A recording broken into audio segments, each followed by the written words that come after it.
Thank you lord. सबोपदेशक Ecclesiastes chapter 7 verse 10, सबोपदेशक इसका 7वां अध्याय का 10वां वचन पढ़ेंगे।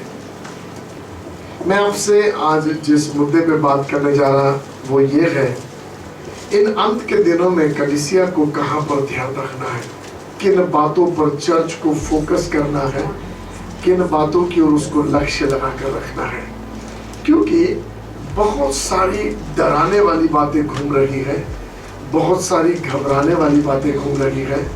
मगर ऐसे समय में आप याद रखना, जब यीशु मसीह ने मत्ती रचित सुसमाचार 24वें अध्याय में जब वो मंदिर से बाहर निकल कर आया तो चेले लोग आकर उसको मंदिर की सुंदरता दिखाने लगे। और जब वे उसको मंदिर की सुंदरता दिखा रहे थे तो यीशु मसीह ने कहा, इस पर पत्थर भी नहीं टिकेगा। फिर यीशु मसीह जाकर पहाड़ पर बैठ गया और चेले लोग पूछने लगे। 2 सवाल चेलों ने पूछा उसको, 2 सवाल। इसलिए यीशु मसीह जो है 2 सवालों के जवाब दे रहा है। और बहुत तेरे लोग सिर्फ एक ही सवाल की तरफ फोकस लगाए हुए इन अंत के दिनों में आगे बढ़ रहे हैं। मगर मैं चाहता आप दूसरे सवाल की भी ओर ध्यान आगे बढ़ाएं। पहला सवाल ये है, प्रभु ये सारी बातें कब पूरी होगी? कौन सी बातें? पत्थर पर पत्थर भी नहीं टिकेगा, चर्च टूट जाएगा, ये सारी बातें प्रभु कब पूरी होगी? अंत के दिनों का क्या चिन्ह होगा? उन्होंने पूछा। नंबर 1 क्वेश्चन, अंत के दिनों का क्या चिन्ह होगा? और दूसरा सवाल पूछा, तेरे दोबारा आगमन का क्या चिन्ह होगा? ओके। और अब परमेश्वर बाइबल इन दोनों बातों का खुलासा करती है। बाइबल अंत के दिनों में क्या होगा ये बताती है, और बाइबल यीशु मसीह के आने का चिन्ह 2 विषय पर बातें करती है। मत्ती 24वें अध्याय में जब आप पढ़ते हो तो ज्यादातर बाइबल अंत के दिनों के विषय में बताती है, अंत के दिनों में क्या होगा। मगर जब आप मत्ती 25 में एंटर करते हो तो यीशु मसीह के आने के चिन्ह के बारे में बात करती है। ओके, ध्यान से सुनना जो बातें मैं आपसे कह रहा। इसलिए कह रहा क्योंकि मैं चाहता जीसस मिशन चर्च राइट बातों पर ध्यान लगाए। राइट, बाकी सब चीजें हम सुनते रहेंगे, बाकी चीजें हम देखते रहेंगे, बाकी सारी चीजें हमारे आजू बाजू होती रहेगी, मगर किन बातों को पकड़ना, किन थॉट्स में जीना, किन विचारों में लाइफ को व्यतीत करना, किस निशानी की ओर ध्यान को लगाए रखना, उन बातों के विषय में मैं आपसे बात करना चाहता हूँ। हालेलुया। सो आप तैयार हैं? पढ़िए इक्लेसियास्टिक चैप्टर 7, सबोपदेशक 7वां अध्याय का 10वां वचन, जोर से पढ़ेंगे। हाँ, सबोपदेशक उसका 7वां अध्याय और उसकी 10वीं आयत, यह न कहना बीते दिन इनसे क्यों उत्तम थे। ये मत कहना कि बीते दिन इन दिनों से क्यों उत्तम थे। आपको मालूम बीते समय में जब बड़ा ये कोरोना वायरस का लहर चलता रहा, सारी चीजें होती रही, तो मैं प्रभु को ये बोलता रहा, प्रभु इन दिनों में क्यों पैदा किया? हमको अच्छे दिनों में पैदा करना था। ऐसे समय में जब सब कुछ अच्छा था, ऐसे समय में जब सब बढ़िया था, अद्भुत काम हो रहे थे, ऐसे समय में हमको पैदा करना था। आपने ऐसे दिनों में हमको क्यों पैदा किया? प्रभु ने मुझे एक धीमी आवाज में कहा, बेटा इसलिए क्योंकि इन्हीं दिनों के लिए तू चुना हुआ है, इस समय के लिए तुम चुने हुए हो। हालेलुया। अपने बाजू वाले को देखकर बोलो, इस समय के लिए, इस समय के लिए मैं चुना हुआ हूँ। मैं चुना हुआ हूँ। आप एक चुने हुए के बाजू में बैठे हैं। Hallelujah, hallelujah. मुझे नहीं याद, मेरे ख्याल से मैंने पहले आपको बताया कि चुने हुए का क्या दम है, मगर बाइबल इसी मत्ती 24 में यीशु मसीह उसका खुलासा करता है कि चुने हुओं के कारण क्लेश के दिन घटाए जाएंगे। इतना बड़ा दम है। आप कितने पढ़े लिखे हैं उससे लेन देन नहीं, आप कितना जानकारी रखते उससे लेन देन नहीं, आप चुने हुए हैं ना, आपका रहना काफी है। हालेलुया। इस मंडली में आपका रहना काफी है, इस युग में, इस समय में, इस पीढ़ी में आपका रहना काफी है। हालेलुया। मुझे ये नहीं आता, मुझे वो नहीं आता, अरे तुझे क्या आता क्या नहीं आता उससे लेन देन नहीं है। किसी ने तुझे चुनकर इस पीढ़ी में रखा है, और उसने जिसने चुना है ना, वो इसलिए चुना है कि तुझ में से होकर वो संसार को ब्लेस करना चाहता है। इसलिए बाइबल का वचन कहता है उसकी आंखें पृथ्वी पर ढूंढ रही है, उसे जो जिसका हृदय निष्कपटता से उसकी ओर लगा है।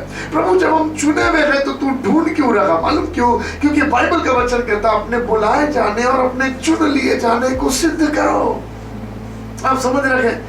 हम चुने हुए हैं मगर चुने हुए की जिंदगी नहीं जी रहे हैं। हम वो जो चुने हुए नहीं हैं उनके समान जीवन जी रहे हैं, बगैर संसारिक लोगों के समान।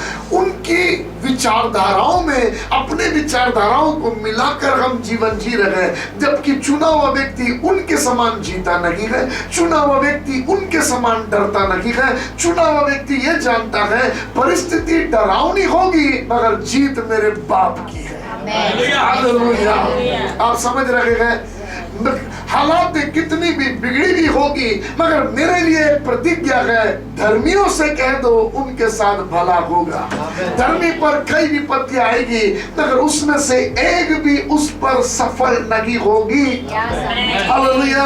एक के बाद एक कोरोना वायरस आ रहा, एक के बाद एक विपत्ति आ रही है। यस, एक के बाद एक विपत्ति आ रही है मगर बाइबल का वचन चुने हुए के बारे में कहता कितनी भी विपत्ति आएगी जीत कर तू बाहर निकलेगा। हालेलुया। बाकी लोग कहेंगे बचेंगे कि नहीं बचेंगे, बाकी लोग कहेंगे अरे क्या होगा क्या नहीं होगा। चुना हुआ ये बातें नहीं कहेगा। चुने हुए की बोली सबसे अलग होगी। जब सारी दुनिया मिलकर डरावनी बातें करती होगी, चुना हुआ हिम्मत की बातें करता होगा। इसलिए उस रात जिस रात स्वर्गदूत ने पौलुस को दर्शन दिया और दर्शन देकर कहा कि कल सुबह आंधी तूफान आएगा इसलिए मत जाना। उसने जाके कैदियों से सारे सैनिकों से कह दिया आंधी और तूफान आएगा, कल ट्रैवल करना सही नहीं है। वो बोले क्यों? कैदी का सुनेंगे आप। और वे लोग लेके निकल गए उनको, कैदियों को। और बाइबल का वचन कहता है इतना भयंकर आंधी तूफान आया कि जहाज टूटने की दशा में था। 3 दिन से संघर्ष कर रहे थे और बाइबल का वचन कहता उन लोगों ने कुछ नहीं खाया। तब पौलुस खाना लेकर बैठता है और बोलता भाइयों खाना खा लो। अरे सब मरने के डर से डर रहे, वो मन में सोच रहे हैं कैदियों को फेंक डालेंगे पानी में, सामान निकाल के फेंके, कैसा क्या करे। वे लोग घबराए हुए हैं, खाने के बारे में विचार भी नहीं आ रहा, जान बचाने के बारे में सोच रहे। यहाँ ये एक आदमी बड़ा पीसफुल हार्ट में कहता भाई लोग खाना खा लो। क्यों कहता तू ऐसा? बोले इसलिए क्योंकि कल रात एक स्वर्गदूत आया था और उसने मुझे बता दिया जहाज टूटेगा मगर तुम में से कोई नहीं मरेंगे। आप समझ रहे? क्योंकि ये चुना हुआ व्यक्ति जानता है क्योंकि मैं यहाँ हूं ना, विपत्ति तुम पर आएगी नहीं और आएगी तो उसको टलना पड़ेगा। जीसस मिशन चर्च इस अहमदाबाद में चुने हुए के समान जियो। अपनी गलियों में चलो तो चुने हुए के समान चलो। जब आप सब्जी मार्केट में जाओ तो उस मार्केट में बोलो क्योंकि आज चुना हुआ सब्जी लेने आया, आज सबका बिजनेस अच्छा होगा। Hallelujah. We need to start thinking. हमें ऐसा सोचना शुरू करना है। जब हम मार्केट प्लेस में जाते लेट्स बिलीव मेरे आ जाने से उन्नति आएगी। हालेलुया। आप समझे? क्योंकि मेरे बाइबल में लिखा है चुने हुओं के कारण समस्या घट जाती है। ये यीशु मसीह के शब्द हैं, that is what we are. इन दिनों में मैंने जब प्रभु को पूछा, पवित्र आत्मा ये बातें मेरे से करने लगा, मुझसे कहने लगा अपने चुने जाने को सिद्ध कर। कहे क्या है सिद्ध करना? जीना शुरू कर जिन बातों के लिए तू चुना गया। बिलीव कर, मैं बोलूंगा और सामर्थ उन्हें नहीं जाएगी। आज जब सुनील भाई बोल रहे थे आई बिलीव, ये चर्च देखेगा क्योंकि चुना हुआ बोलता है और स्वर्ग उतर के काम करना शुरू करता है। चुना हुआ बोलता है और प्रभु एंजल्स को बोलता है करना पड़ेगा, मेरे बेटे ने बोल दिया है। हालेलुया। आप समझ रहे हैं? क्योंकि मेरे बाइबल में लिखा है तू मुंह खोल के घोषणा कर और मैं उसको स्थापित करूंगा। तो चुने हुए के लिए ये प्रॉमिसेस है, तू बोलेगा और तेरा बाप उसको स्थापित करेगा। हालेलुया। सो हमको वो लाइफ जीना है। संकट दिखेंगे आपको खुली आंखों से, विपत्तियां दिखेंगी खुली आंखों से, मगर जीत भी दिखेगी खुली आंखों से। हालेलुया। आप समझ रहे हैं? परमेश्वर चुने हुओं के लिए कुछ भी करता है। मुझे बड़ा ब्यूटीफुल लगता है बाइबल में जगह परमेश्वर किसी से कहता ना ये मेरा है, मैटर खत्म। हालेलुया। किसी ने किसी को बोल दिया, प्रभु ने किसी के लिए घोषणा कर दिया ये मेरा है, शैतान उसका पूरा किंगडम उसका कुछ नहीं बिगाड़ सकता। देखो सिंपल नमूना में बता रहा, मान लिया जाए ये मेरे फोन को लेके जा रहा और मैं उसको देख के बोलता ए वो फोन मेरा है, ले जा पाएगा क्या? ज्यादा बोलने की जरूरत नहीं है, क्यों चोरी कर रहे है क्या है, क्यों तेरे को इतना सब बोलने की जरूरत नहीं। फोन मेरा है, इतना बोलते बराबर क्या सेंटेंस बोलेगा मालूम? अरे मेरा भी बिल्कुल ऐसा ही है, कवर ऐसा ही है, गलती से उठा लिया मैंने, ले लो वापस, ले लो वापस। आप समझ रहे हैं? हेलो, आपको मालूम हमारे बेटे बेटियों को शैतान ले जाने की कोशिश करता, तब हमारा बाप इतना ही कहता वो मेरा है, मैटर कहता। हालेलुया, आप समझ रहे हैं? हमारी जिंदगियों को वो बिगाड़ने की कोशिश करता, हमारे परिवारों पर वो वार करने की कोशिश करता, और एक आवाज आती है हेवन से, ए वो मेरा है, सारे युद्ध हम जीत जाते हैं। जिसको प्रभु कहता मेरा है ना, अमेजिंग काम करता है। आप पढ़ेंगे इज़ेकिएल चैप्टर 37, पढ़ो इज़ेकिएल चैप्टर 37 11-12 वचन, देखो क्या कहता है। ये लोग ये कहते हैं यीशु की हड्डियां हमारी उपमा है। पढ़ो इज़ेकिएल चैप्टर 37, इज़ेकिएल 37 11-12। हाँ। फिर उसने मुझसे कहा, हाँ। हे मनुष्य के संतान, ये हड्डियां इज़राइल के सारे घराने की उपमा है। ये हड्डियां इज़राइल के सारे घराने की उपमा है। कौन सी सूखी हड्डियां? ओके, ध्यान से सुनना। हाँ, वे कहते हैं, कौन कहते हैं? कमान जोर से बोलो, कौन बोलते हैं? इज़राइली कहते हैं, वे कहते हैं। ये परमेश्वर नहीं कहता है, परमेश्वर वो जो कहते हैं बता रहा है। ओके, ये कहते हैं हाँ, हमारी हड्डियां सूख गई, हमारी हड्डियां सूख गई और हमारी आशा जाती रही, हमारी आशा जाती रही, हम पूरी रीति से कट चुके हैं, हम पूरी रीति से कट चुके हैं। इस कारण हाँ। भविष्यवाणी करके उन्हें कह, भविष्यवाणी करके उनको बोल दे, परमेश्वर यों कहता है, परमेश्वर ये कहता है, हे मेरी प्रजा के बस लोगों, बस बस, क्या कहता है? हे मेरी प्रजा के लोगों, नंबर 1 चीज बेटा, तेरी हड्डियां सूख गई होगी, तेरी आशा चली गई होगी, तेरा सब खत्म हो गया होगा। पहली बात ये जान ले, तू मेरा है। वाह, hallelujah. First thing, first declaration, सूखी हड्डियां कई सालों के युद्ध को हार कर बिगड़ी परिस्थिति में पड़ी हुई सूखी हड्डियां, मांस चला गया, नसें चली गई, सब चला गया, सब खो दिया, खत्म हो गया, कोई देखने नहीं आता। बरसों की बिगड़ी हुई परिस्थिति को परमेश्वर देख कर कहता है तू मेरा है। हेलो, तेरा परिवार मेरा है, तेरा जीवन मेरा है, तेरे शादीशुदा का रिश्ता, तेरे फैमिली का रिलेशन मेरा है। मैंने अपने लिए चुना है, यू आर माइन। हालेलुया। इस चर्च के लिए प्रभु कहता तू मेरा है। आमेन। और जिसको बोलता मेरा है तो क्या बोलता, आगे देखो। हाँ, पढ़ो। हे मेरी प्रजा के लोगों, हाँ। देखो मैं तुम्हारी कब्रें खोलकर हाँ, तुमको उनसे निकालूंगा। वाह, अरे बाप रे। इसका मतलब आप देखो परिस्थिति में कहां लेकर चला गया, इतना बदतर हो गया कि कब्र में चला गया। परिस्थिति ने उसको कब्र में लेके चला गया, मगर उस कब्र में देख के प्रभु कहता तू मेरा है ना, इसलिए कब्र खोद कर तुझको वापस बाहर निकालूंगा। और गॉड भी है। आप समझ रहे हैं? बहुत दिन कठिन है, हालात बहुत कठिन है। हमारा बाप कहता बेटा क्योंकि तू मेरा है ना, कब्र में जाएगा तो भी वहां से खोद के बाहर निकालूंगा। इसलिए एक दिन मार्था को आकर बोला, मार्था विश्वास करेगी तो प्रभु की सामर्थ को देखेगी। आपको मालूम मार्था ने यीशु मसीह की तरफ खबर भिजवाई, बोली जीसस तेरा मित्र लाजर जिससे तू बहुत प्यार करता है बीमार है, जल्दी से आ जा। मार्था और मरियम के दिमाग में है यीशु आएगा तो हमारे भाई को चंगा करेगा। मार्था मरियम के दिमाग में चंगाई करना है, चंगाई को पाना है, मगर यीशु मसीह आया नहीं, मर गया। 4 दिन हो गया तब यीशु मसीह आता है। मार्था दौड़ के आती है, मरियम दौड़ के आती है और आके एक ही बात कहते हैं, यदि तू होता ना हमारा भाई नहीं मरता। मन में हजारों सवाल है, कहाँ है यीशु? 12 लोगों के साथ आता था, हमने कभी भी उससे कुछ नहीं मांगा, हम उसको बना बना के खिलाते थे।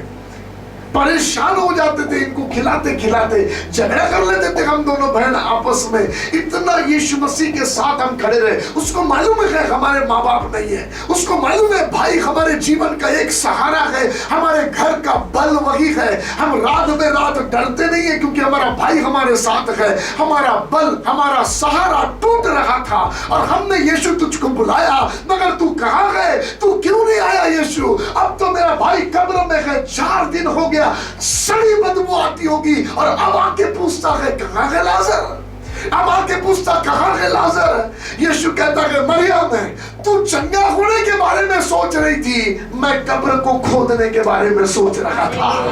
हालेलुया। तेरी सोच, तेरी कल्पना बहुत छोटी है बेटा, तेरे बाप की कल्पना तेरे विषय में बहुत बड़ी है। Hallelujah. Can you ever imagine Lazarus की बुलाहट का भाग है कब्र में जाना? हेलो, पवित्र आत्मा आपकी मदद करे समझना। कब्र में जाना, सरल अनुभव में जाना, लाजरस के बुलाहट का भाग है।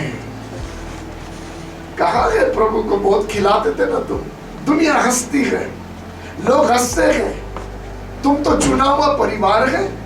हर जगह मीटिंग करने आता था, ईटिंग करने तुम्हारे ही घर आता था। तुम तो बड़ा तारीफ करते थे, हमारा रिलेशनशिप अलग है यीशु मसीह के साथ। कहाँ है तुम्हारा यीशु? वहां बैठ के लोग बोल भी रहे थे, ये जिसने बहुत देर काम किया, क्या ये लाजर को चंगा नहीं कर सकता था बीमारी से? लोग बैठ के बड़बड़ा रहे थे, कुड़कुड़ा रहे थे। मैं आपको बताऊं, दुनिया लोगों के थॉट्स बहुत लिमिटेड है, मगर परमेश्वर के थॉट्स उनके चुने हुओं के लिए अमेजिंग है। आप समझ रहे हैं? हेलो, कहां तक बल संभालना है मुझे? कब्र तक बल संभालना है क्या? अरे सुन, तू कुछ भी मत कर, जिसने करने का ठाना है वो सब कुछ करेगा।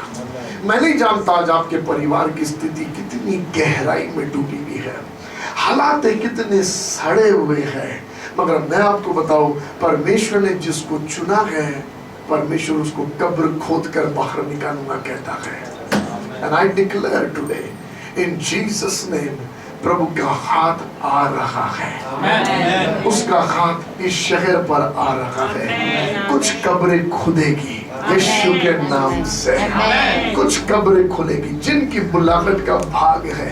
शैतान सोच रहा कुछ मिनिस्ट्रियों को मैंने जमीन दुस्त कर दिया, खत्म हो गए हैं। यीशु के नाम से कुछ कब्रें खुद कर मिनिस्ट्रियां वापस राइज अप होगी। वो सोच रहा कुछ चर्चेस को मैंने बंद कर दिया, बट यीशु के नाम से चर्चेस फिर से उठकर खड़े होंगे। वो सोच रहा मैंने कुछ सेवकों को गिरा दिया, ऐसे पाप में गिरा दिया कि सब खत्म हो गया, अब उसके लिए उठने का कोई चांस नहीं। मगर मेरा बाप कहता क्योंकि वो मेरा है, मैं कब्र खोद कर उसको बाहर वापस निकालूंगा। तुम सोचते हो वो सड़ गया, तुम सोचते हो वो बिखर गया, उसकी जिंदगी बिखर गई है, सड़न क्या है, कीड़े ने फाड़ दिया, सब बिखर गया है। मगर प्रभु कहता क्योंकि वो मेरा है ना, उसका बिखरावा मैं फिर से संवारूंगा, उसके परिवार को फिर से संवारूंगा, उसकी जिंदगी को फिर से संवारूंगा, उसकी मंडली, उसके चर्च को फिर से संवारूंगा, क्योंकि वो मेरा चुना हुआ है, मैं उसको फिर से संवारूंगा। हालेलुया। क्या बोलता मालूम? पढ़ो आगे, देखो क्या लिखा है। उसकी कब्र को खोदूंगा और आगे, और इज़राइल के देश में पहुंचा दूंगा, और इज़राइल के देश में पहुंचा दूंगा। आगे, इसलिए जब मैं तुम्हारी कब्रें खोलूं और तुमको उनसे निकालूं, तब हे मेरी प्रजा के लोगों, नहीं जहाँ पे बोला ना मैं तुम्हारी कब्र को खोलूंगा, वहां और भी चीजें बोला है। हे मेरी प्रजा के लोगों, देखो मैं तुम्हारी कब्रें खोलकर तुमको उनसे निकालूंगा और इज़राइल के देश में पहुंचा दूंगा। इस क्या बोल रहा मालूम? इसका मतलब ठिकाने पर तुमको वापस पहुंचा दूंगा। हेलो, यिर्मयाह 10:29 में लिखा हुआ है, मैं अपना ये मन भावना वचन तुम्हारे जीवन में पूरा करूंगा कि तुम्हें लौटा ले आऊंगा। कहां से लौटा ले आऊंगा? परिस्थितियों के मारे तेरी जिंदगी कहीं और निकल गई, पाप में गिर के गुलामी में चला गया, बुराई में चला गया, बीमारी में चला गया, विनाश के हालात में चला गया, मगर प्रभु कहता क्योंकि तू मेरा है मैं तुझको लौटा ले आऊंगा। आप समझ रहे हैं? इसलिए उत्पत्ति और निर्गमन का जब आप सेटिंग देखोगे ना, इसी वचन का फुलफिलमेंट है। पवित्र आत्मा आपकी मदद करे समझने में, ध्यान से सुनना। उत्पत्ति परमेश्वर ने मनुष्य को अपने स्वरूप समानता में बनाया, बिगिन होता है। उसके बाद मनुष्य ने परमेश्वर की समानता स्वरूप को खो दिया, मनुष्य पाप में गिर गया और पाप का परिणाम अंत फल मृत्यु है। इसलिए उत्पत्ति की शुरुआत मनुष्य का पैदा होना है, परमेश्वर के समान जीना है, पाप में गिर जाना है, और उत्पत्ति अंत होता है जोसेफ की मृत्यु से। हेलो, आप समझ रहे हैं? आप जब उत्पत्ति का बिगिनिंग पढ़ोगे, हम जानते हैं मनुष्य का शुरुआत है, उत्पत्ति का अंत डेथ है, बर्थ है, डेथ है। ओके, मगर ध्यान से सुनना, इन कहानियों को लिख कौन रहा है मालूम? पहाड़ पर मूसा लिख रहा है, परमेश्वर उसको गाइड कर रहा है। जब पहली पुस्तक लिखना शुरू किया तो प्रभु ने कहा पहली पुस्तक के ऊपर लिख उत्पत्ति, और अब लिखना शुरू करो। प्रभु एक एक बातें बता रहा। मनुष्य पैदा हुआ, मेरे स्वरूप में बना, ऐसा हुआ, मनुष्य गिर गया, पाप उसके जीवन में आ गया, मृत्यु का दासत्व उसके जीवन में आ गया, अंतर आ गया परमेश्वर के बीच में, और पाप के कारण बताते बताते आखिरी में जोसेफ मर गया। ओके, ध्यान से सुनना, उसकी मृत्यु का जिक्र है और लिखा है उसको कफिन बॉक्स में रखा गया। पढ़ेंगे जेनेसिस लास्ट वर्स, बाइबल का ब्यूटीफुल सेटिंग है और उसमें बड़ा डिक्लेरेशन आपके और मेरे लिए छिपा हुआ है। पढ़ो।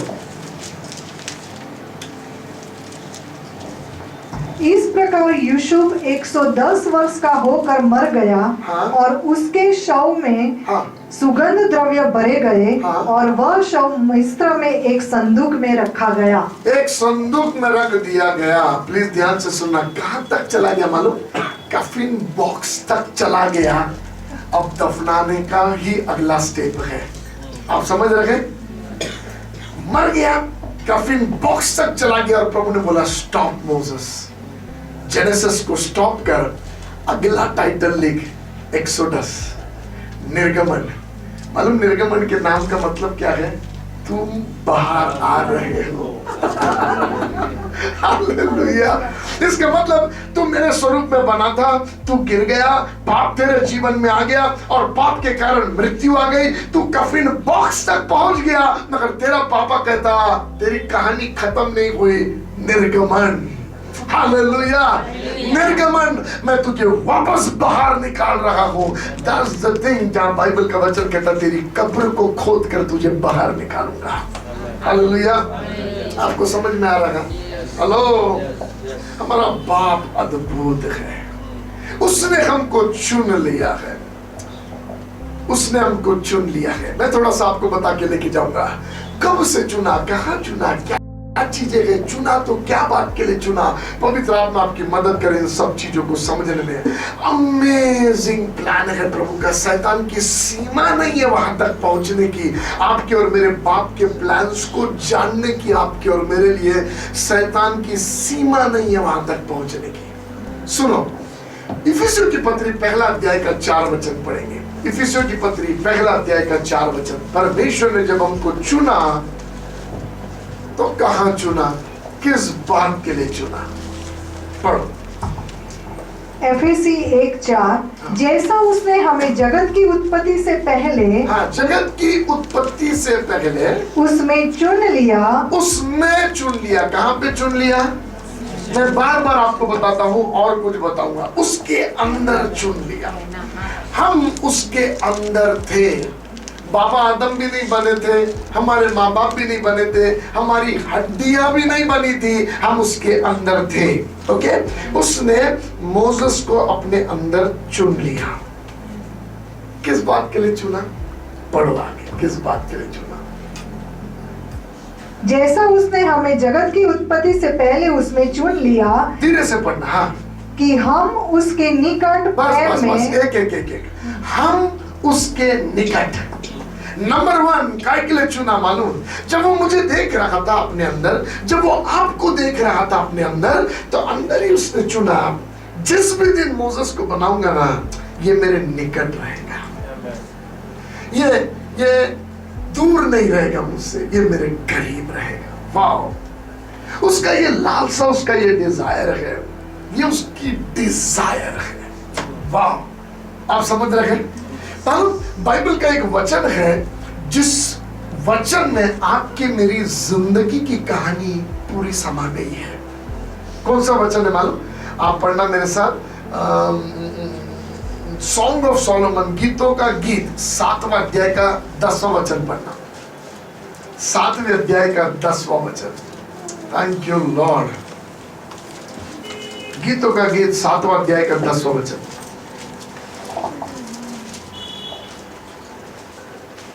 मैं अपने प्रेमी की हूँ, मैं अपने प्रेमी की हूँ, और उसकी लालसा मेरी और नीत बनी रहती है। बस हमारी जिंदगी की कहानी इतनी है।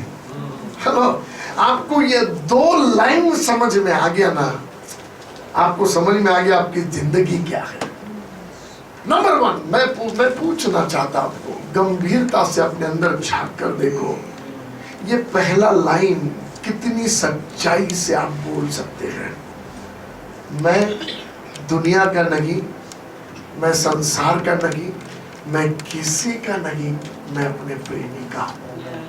That's it. मेरी एक ही कहानी है, मेरी जिंदगी की एक ही गवाही है। मैं अपने आप का भी नहीं, मैं किसी का नहीं, मैं अपने प्रेमी का। हालेलुया। ये जीसस मिशन की गवाही हो, ये यहाँ बैठे हुए हर किसी की गवाही हो, मैं अपने प्रेमी का हूँ।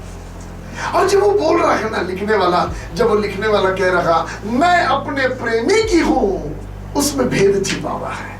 हेलो, आप समझ रहे हैं?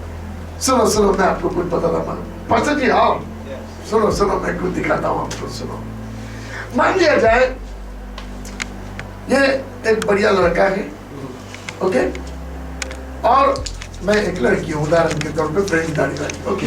now सुनो, वो मेरे आजू बाजू गोल चक्कर मारता है, गाड़ी लेके घूमता है, बड़ा लाइन मारता है, इधर उधर लाइन मारता है, और आकर मुझे प्यार का इजहार करता है, प्यार की बातें करता है। मेरे को बहुत समझाने की जरूरत नहीं, मैं एक ही लाइन में बोल देता, मैं ऑलरेडी उसका, खत्म मैटर। आप समझ रहे हैं? इसका मतलब तेरे लिए लाइन क्लियर नहीं है, तेरा सारा परिश्रम व्यर्थ है, चक्कर मारना भूल जा, क्योंकि ऑलरेडी मैं किसी का हो चुका हूँ। ये वो डिक्लेरेशन है शैतान के राज्य और उसके सारे दूतों को, शैतानी शक्तियों को, मैं अपने प्रेमी का हूँ, मेरे पीछे चक्कर मारना छोड़ दे। हालेलुया। अरे आप समझ रहे क्या? हेलो, शैतान आकर कहता है देखना कितना दुनिया में मजा है, आप उसको बोलते वो सब होगा, मगर मैं ऑलरेडी बिक चुका हूँ, मैं किसी और का हूँ। हालेलुया। ये मेरे जीवन की कहानी है, मैं उसका हूँ, मैं अपने प्रेमी का हूँ। मतलब इसी के पहले, इसी सॉन्ग ऑफ सोलोमन के पहले अध्याय के पहले, दूसरे, तीसरे वचन को पढ़ो। बैठो, पहले अध्याय के पहले, दूसरे, तीसरे वचन को पढ़ो, देखो क्या कहता है। श्रेष्ठ गीत जो सुलेमान का है, हाँ। वह अपने मुंह के चुम्बनों से मुझे चूमे, हाँ। क्योंकि तेरा प्रेम दाख मधु से उत्तम है। हाँ। तेरे बादी बादी के इत्रों की सुगंध उत्तम है। अरे आप समझ रहे, तेरा प्रेम दाख मधु से भी उत्तम है। दूसरी जगह बाइबल का वचन कहता है चट्टान के मधु से भी मीठा है। तो मैंने पूछा कितना मीठा है? बताने वाला कहता है मधु से भी मीठा। अरे तो मधु से भी मीठा, कितना मीठा? अब आगे वर्ड्स खत्म हो गए, आगे कुछ है नहीं बताने के लिए। आप समझ रहे, पवित्र आत्मा आपकी मदद करे।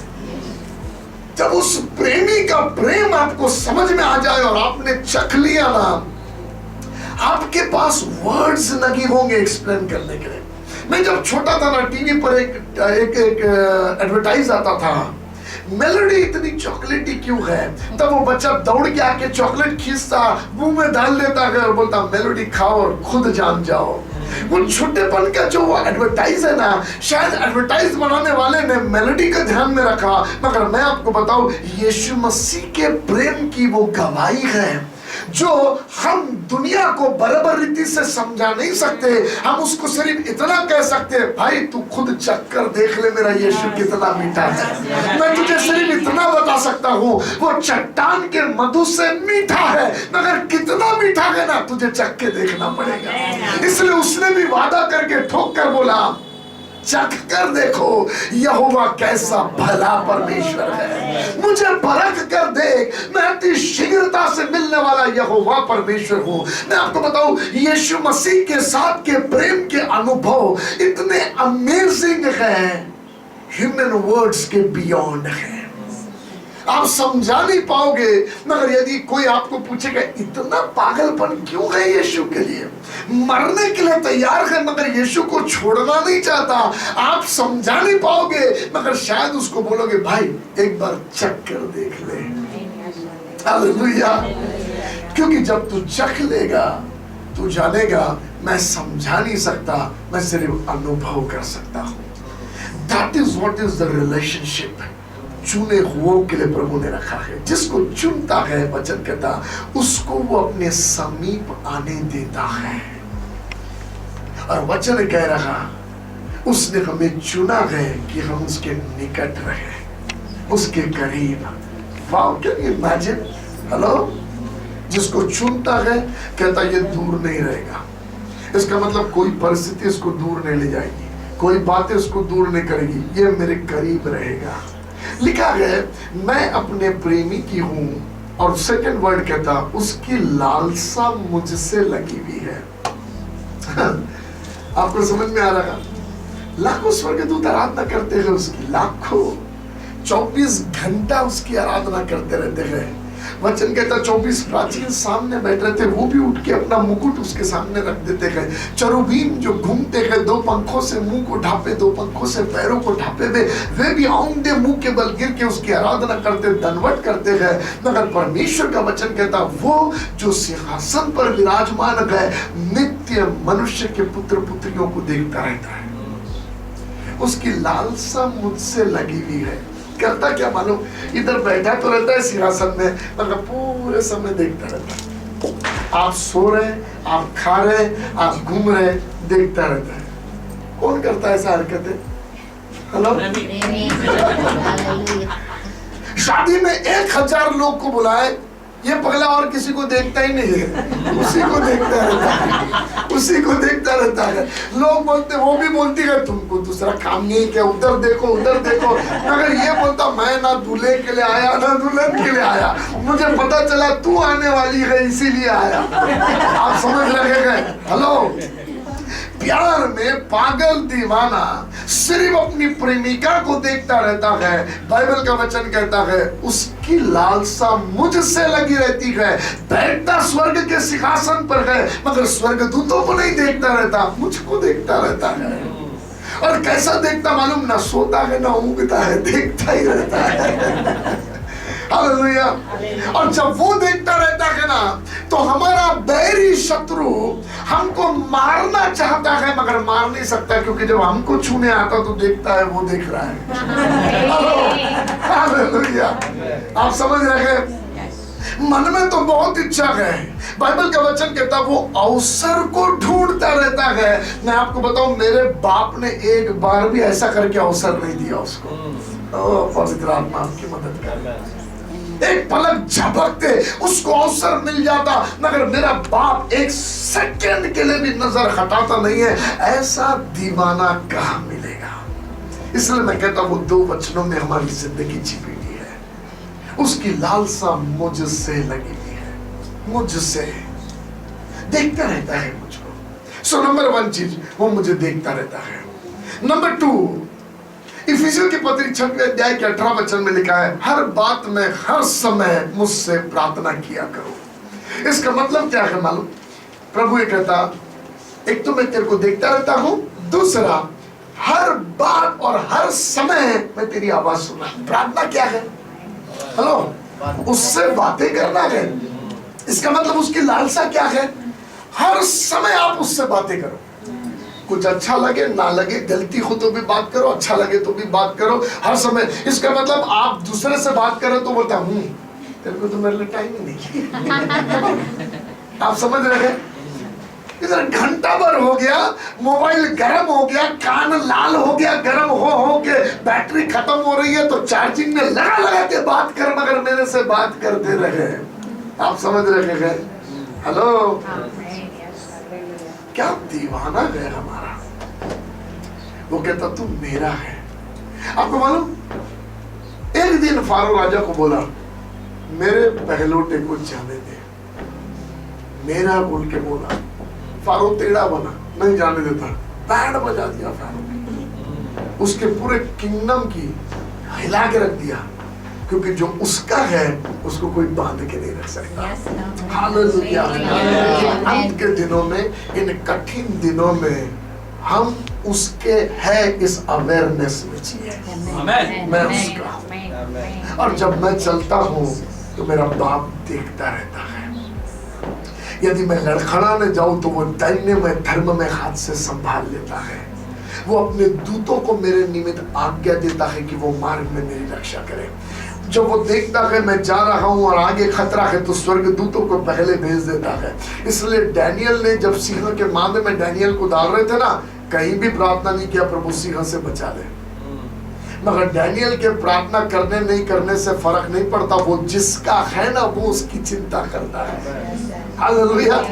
डैनियल ने प्रार्थना नहीं किया, मगर डैनियल पहुंचने से पहले स्वर्ग से कोई पहुंच गया उधर। इसका मतलब आप समस्या में गिरने से पहले परमेश्वर हेवन से किसी को भेज देता है। If you can understand who you are, आप कौन हैं, आप समझ रहे हैं?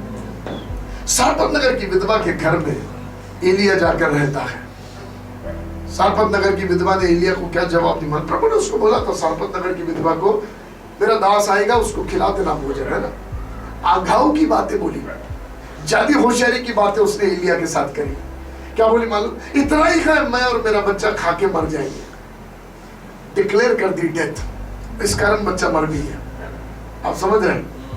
क्योंकि मां ने डेथ डिक्लेयर कर दी थी, बच्चा मर गया। मगर एलिया वहां पर था, प्रभु का धन्यवाद। वो आई दौड़ के एलिया के पास और एलिया से कहती, क्या तू हम पर विपत्ति लाने के लिए आया? एलिया बोला क्या हो गया? बोले बच्चा मर गया। ओके ला दे, ले गया ऊपर के कमरे में। बोला प्रभु मैं यहाँ हूँ और ये बच्चा मार देगा तू? इसका मतलब कैन यू इमेजिन एलिया क्या सोचता है मन में? मैं चुना हुआ यहाँ हूँ तो यहाँ कोई मर नहीं सकता। भले दिन अकाल के है, भूखमरी के है, मगर चुना हुआ यहाँ है तो मरेगा नहीं। Can we take up a stand? यदि अहमदाबाद की मसीह की देह इस एक ट्रुथ को पकड़ ले कि मैं चुना हुआ इस अहमदाबाद में हूँ, डेथ को कैंसल होना पड़ेगा, कोरोना वायरस को खत्म होना पड़ेगा, क्योंकि मेरे बाप ने कह दिया चुने हुए के कारण क्लेश के दिन घटाए जाएंगे। मगर समस्या यह है, प्रभु कहता चुने जाने को सिद्ध करो। हम चुने की जिंदगी नहीं जी रहे, हम डरपोकों की जिंदगी जी रहे हैं। हम बाहर के लोगों को देखकर जीवन जी रहे हैं और इस कारण समस्या है। प्रभु कहता बेटा सुन, तू मेरा है, तू मेरा चुना हुआ बच्चा है, तेरी प्रार्थनाओं में दम है। जब तू प्रार्थना करता अमेजिंग चीज होता। Can you imagine? एक आदमी अलीशा पहाड़ के ऊपर कमरे में गए, सीरिया की सेना घेर के आ गई।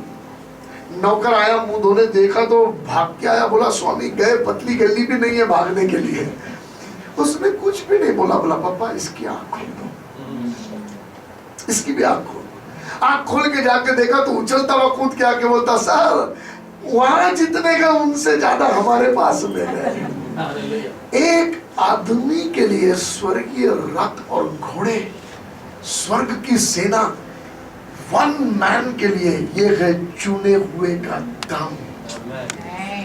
आप समझ रहे हैं? और हम, उसने हमको अपने अंदर चुन लिया और चुनने के बाद ये ठान लिया इसको जब बनाऊंगा ना ये मेरे निकट रहेगा, मेरे करीब रहेगा।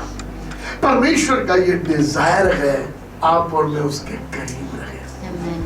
मैं आपको इच्छा करना चाहता हूं, आपसे विनती करता हूं, वॉक क्लोजली, संसार के नजदीक जीने के लिए आप नहीं बुलाए गए।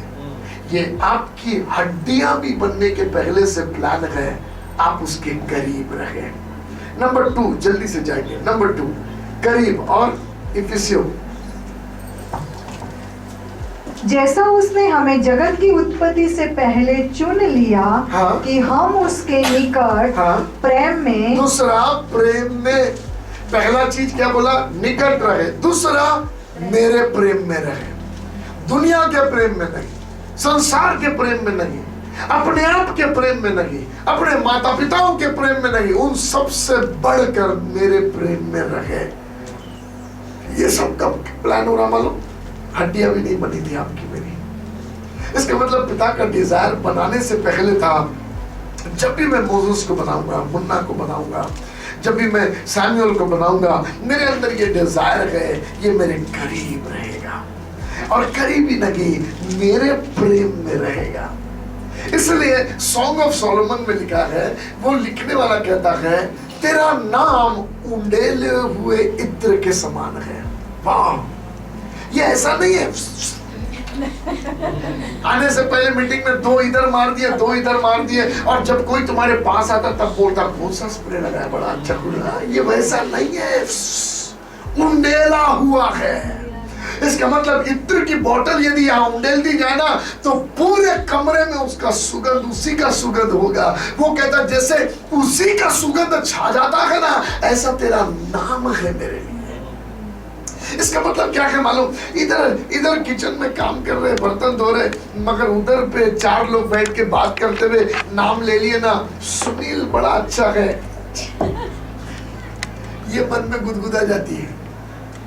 इससे कोई बात नहीं कर रहा है, मगर उसके प्रेमी की वहां तारीफ हो रही है, उसका नाम उसके अंदर गुदगुदी पैदा कर देता है। अरे आप समझ रहे हैं क्या?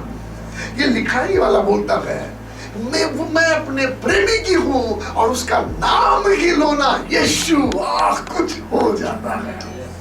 आज उस रिश्ते की ओर प्रभु आपको बुला रहा है, जहां उसका नाम आपके अंदर एक डिफरेंट फीलिंग को पैदा करे, आपके एहसासों को चंगा करे।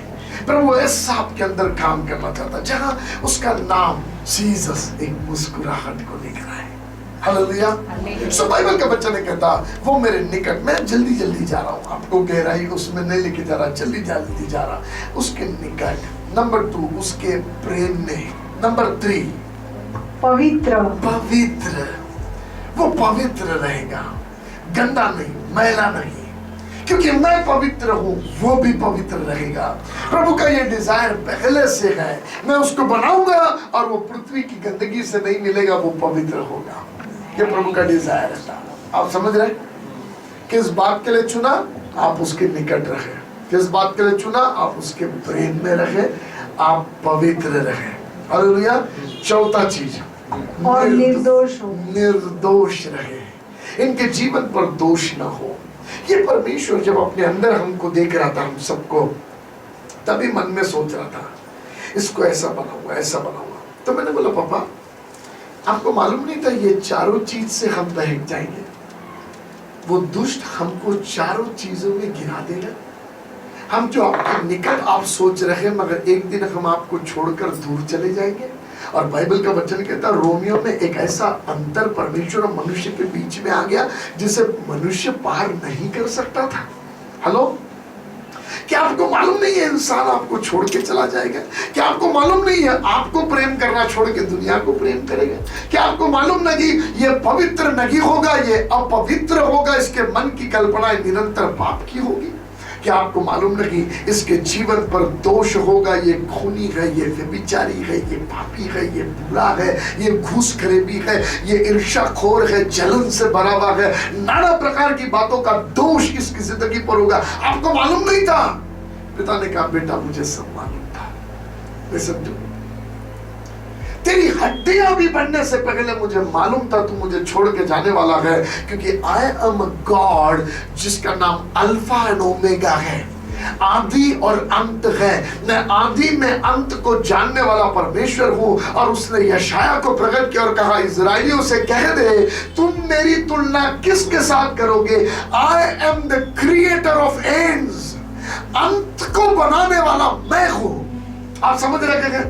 इसका मतलब प्रभु ये कहता, बेटा सुन, जिस दिन तू पैदा भी नहीं हुआ था ना, तू मरने वाले दिन को मैंने देख लिया रे। तेरा लास्ट डे, तेरा लास्ट सेकंड को मैं जानता हूं। तो फिर पापा आपने क्यों बनाया मुझे, जब आपको मालूम था हर एक इंसान तेरे से दूर हो जाएगा, प्रेम करना छोड़ देगा, अपवित्र हो जाएगा, दोषी हो जाएगा, तो तूने क्यों बनाया? बोला बेटा जब तू मेरे अंदर था ना, तेरे प्यार में इतना दीवाना हो गया कि मैंने सोचा कुछ भी हो तुझे बना के रहूंगा। आप समझ रहे हैं? हेलो, कुछ भी हो जाए मैं तुझे बना के रहूंगा।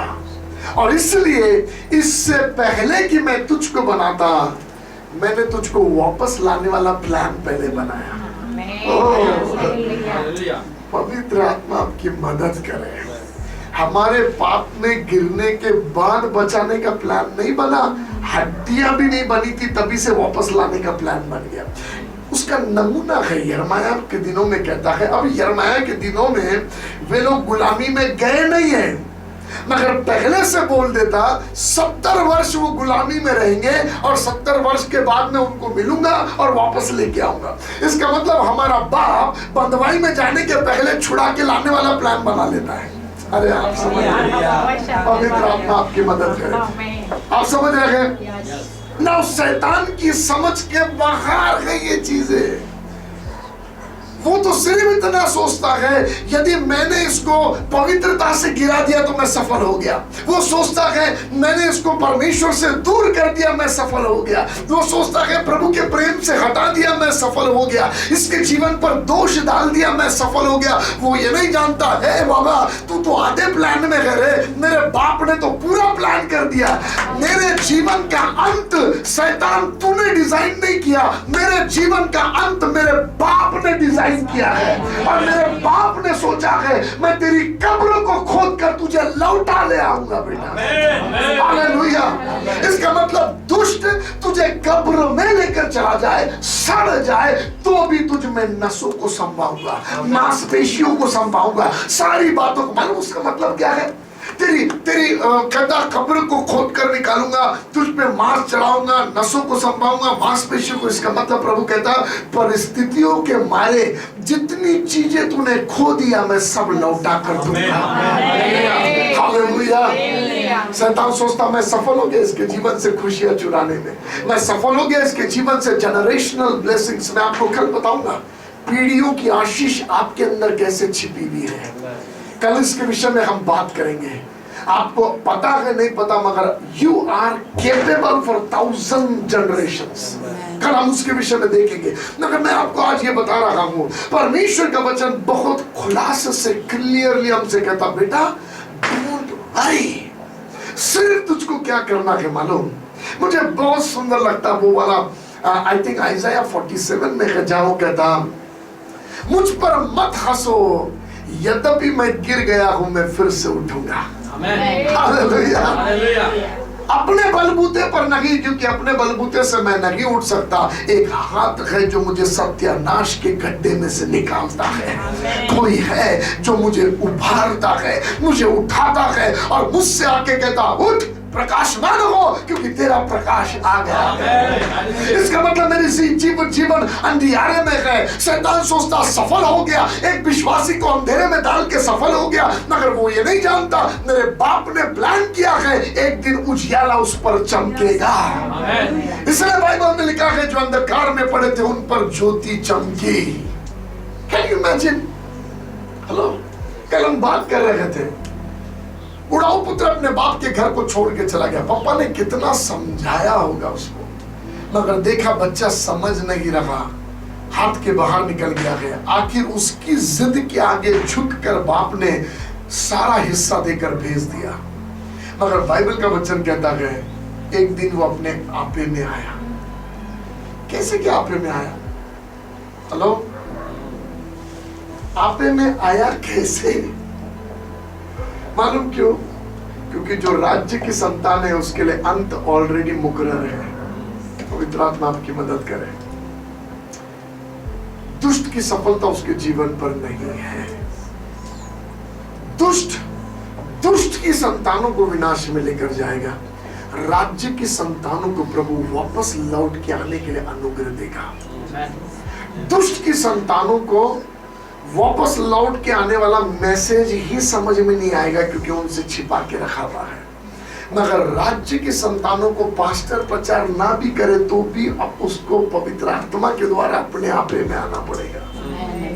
Can you imagine, Muslim countries में जब बाइबल ले जाना बैन था, मिशनरीज को जाना बैन था, अपने कंट्री से लोग प्रार्थना कर रहे थे और वो कंट्री के लोग कहते सपने में हमको किसी ने प्रचार किया और जब हम नींद से जागे तो अपना जीवन यीशु को दे दिए। How it's happening?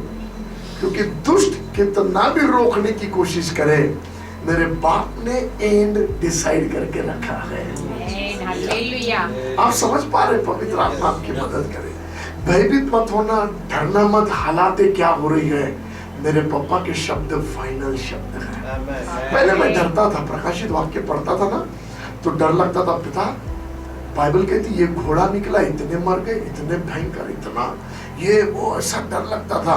तब प्रभु का आत्मा मुझे बोला, बेटा डरता क्यों है?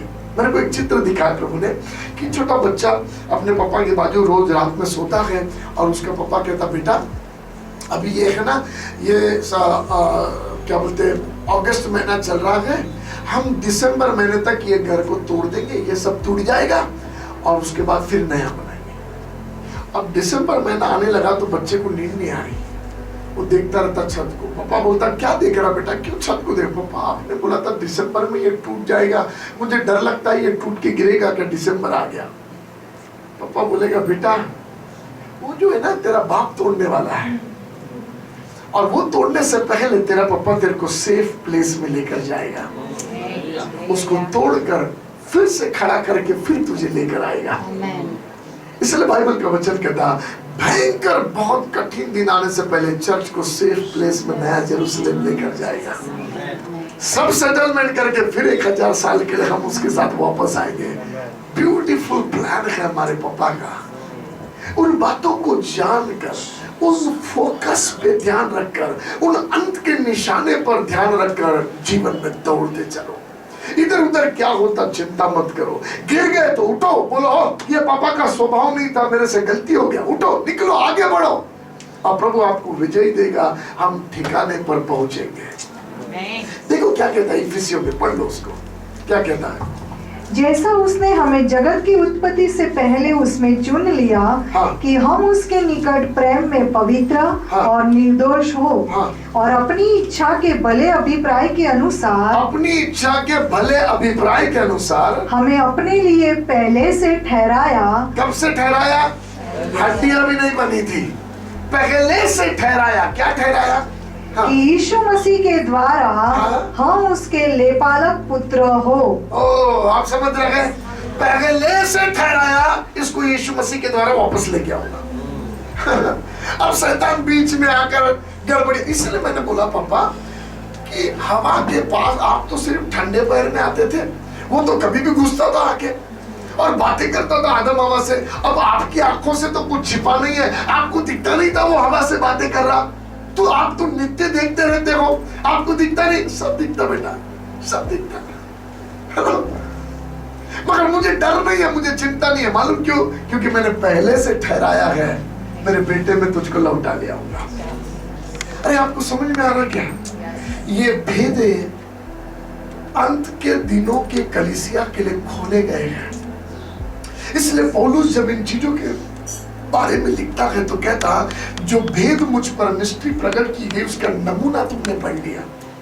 और ये भेद है हमारे बनने के पहले भी प्रभु के हाथ में क्या था। आप समझ रहे हैं? क्या प्लान से उसने हमको बनाया, ये मिस्ट्रीज खोला गया।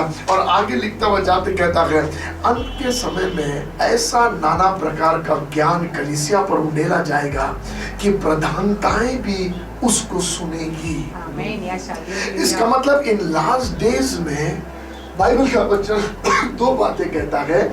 झूठी बातें आएगी, धोखाधड़ी की बातें आएगी, झूठे साक्षी देने वाले आएंगे, झूठी बातें करेंगे, आप समझ रहे हैं? मगर ये सब जब होता रहेगा तब ये ध्यान रखना, जब दुनिया में ये सब होता रहेगा तेरे साथ ये नहीं होता रहेगा, तुझ पर गहरे प्रकाशन उतरते रहेंगे। अरे आप समझ रहे हैं? हेलो, प्लीज सुनना मेरी बात बड़े ध्यान से। यही बाइबल पढ़कर यहोवा विटनेस वाले अपनी दुनिया बनाते हैं, यही बाइबल पढ़कर ओनली जीसस वाले अपनी कहानी बनाते हैं, यही बाइबल पढ़कर माता परमेश्वर वाले अपनी कहानी बनाते हैं, यही बाइबल पढ़कर सारे जो कल्ट है ना वो यही बाइबल पढ़ते हैं। Can you imagine? इसका मतलब बाइबल पढ़ने से फायदा नहीं है। पवित्र आत्मा आपकी मदद करे। एक दिन सदी की फरीसी को आकर क्या बोला मालूम है यीशु मसीह ने? तुम शास्त्र का अध्ययन करते हो और वो मेरे बारे में बात करती है, तुम मेरे पास नहीं आते। मालूम क्यों? क्योंकि वे सिर्फ बाइबल पढ़ते थे। प्लीज मेरी बात बड़े ध्यान से सुनना, सिर्फ बाइबल पढ़ने से लाभ नहीं होगा, पवित्र आत्मा की सहायता से पढ़ने से भेदें खुलेगी। और जो पवित्र आत्मा को रिजेक्ट करता है, जो पवित्र आत्मा की सहायता नहीं लेता है, जिसकी प्रेरणा से बाइबल रचाया गया, जो उसकी सहायता नहीं लेता, वो भेदों से वंचित रहता है। और तब उसके माइंड को बाइबल को पकड़कर डेविल डाइवर्ट करता है, हाफ ट्रूथ हाफ सत्य को पकड़ता है। इसलिए बाइबल का वचन कहता है अंत के दिनों में ध्यान रखना, भरमाने वाले लोग आएंगे। वचन आगे जाके कहता हो सके तो चुने हुए को बहका देंगे। मैंने पूछा पापा चुना हुए को कैसे बहकाएंगे? क्यों बहकाएंगे? मालूम, क्योंकि चुना हुआ चुनी हुई जिंदगी नहीं जीता है, लापरवाह लाइफ जीता है। आप समझ रहे हैं? अफसोस क्या है मालूम? जब जीवन की यात्रा खत्म करके हम प्रभु के पास जाएंगे तो प्रभु बोलेगा बेटा कितने बड़े प्लान थे मेरे पास तेरे लाइफ को लेकर, मगर तू दुनिया में ही मजे में था। आखिरकार मेरे को पता चल गया तू ठिकाने पे नहीं आने वाला। मैंने बोला आ जा, चल घर वापस आ जा। आप समझ रहे? अल्लाह पवित्र आत्मा आपकी मदद करे। लेट अस सरेंडर मोर, और अधिक समर्पण करे और पिता से कहे इन अंत के दिनों में मेरा क्या काम है मुझे बता, मुझ पर रिवील कर। बाइबल कहती है जब प्रभु ने चेलों की आंखों को खोल दिया तब से उनको शास्त्र समझने लगा। उसके पहले भी तो पढ़ते थे, वो मसीहा को खोज रहे थे वो। आप समझ रहे हैं? इसका मतलब सिर्फ बाइबल पढ़ने से नहीं समझ में आएगा आपको पवित्र आत्मा की अगुवाई में पढ़ने से, क्योंकि बाइबल में लिखा है वो सहायक तुम्हें मेरी बातें बताएगा, वो तुमको समझाएगा सिखाएगा। और इन अंत के दिनों में हमारे लिए वादा है जब संसार में अफरा तफरी होता रहेगा तब मैं अपने लोगों पर आत्मा उंडेलूंगा। मालूम क्यों उंडेलूंगा? क्योंकि धोखे वाले बहुत सारे वचन होंगे, मगर मेरे आत्मा की अगुवाई में चलने वाले धोखे से बचकर राइट डायरेक्शन में आगे बढ़ेंगे, सही निशाने में आगे बढ़ेगा। और मेरी प्रार्थना है आज प्रभु इस चर्च को सीधे निशाने की ओर आगे बढ़ाता लेकर चले। ये भटकी हुई कलीसिया ना हो, मगर ये चर्च निशाने की ओर बढ़ने वाला चर्च हो। अपने परिवारों के लिए, अपने घर लोगों के लिए प्रार्थना करो। आप समझ रहे हैं? प्रार्थना करो कि प्रभु निशाने की ओर चलने वाले हो। जब वे बाइबल पढ़े, पवित्र आत्मा की अगुवाई में बाइबल पढ़े। जल्दी से 8:30 बजे हम खत्म करेंगे। आधे घंटे में कुछ महत्वपूर्ण बातें अंत के दिनों के विषय में बाइबल क्या कहती है आपको बताऊंगा। खोलिए मेरे साथ डैनियल की किताब, इसका 12वां अध्याय का 9वां और 10वां वचन। डैनियल की किताब 12वां अध्याय का 9वां और 10वां वचन।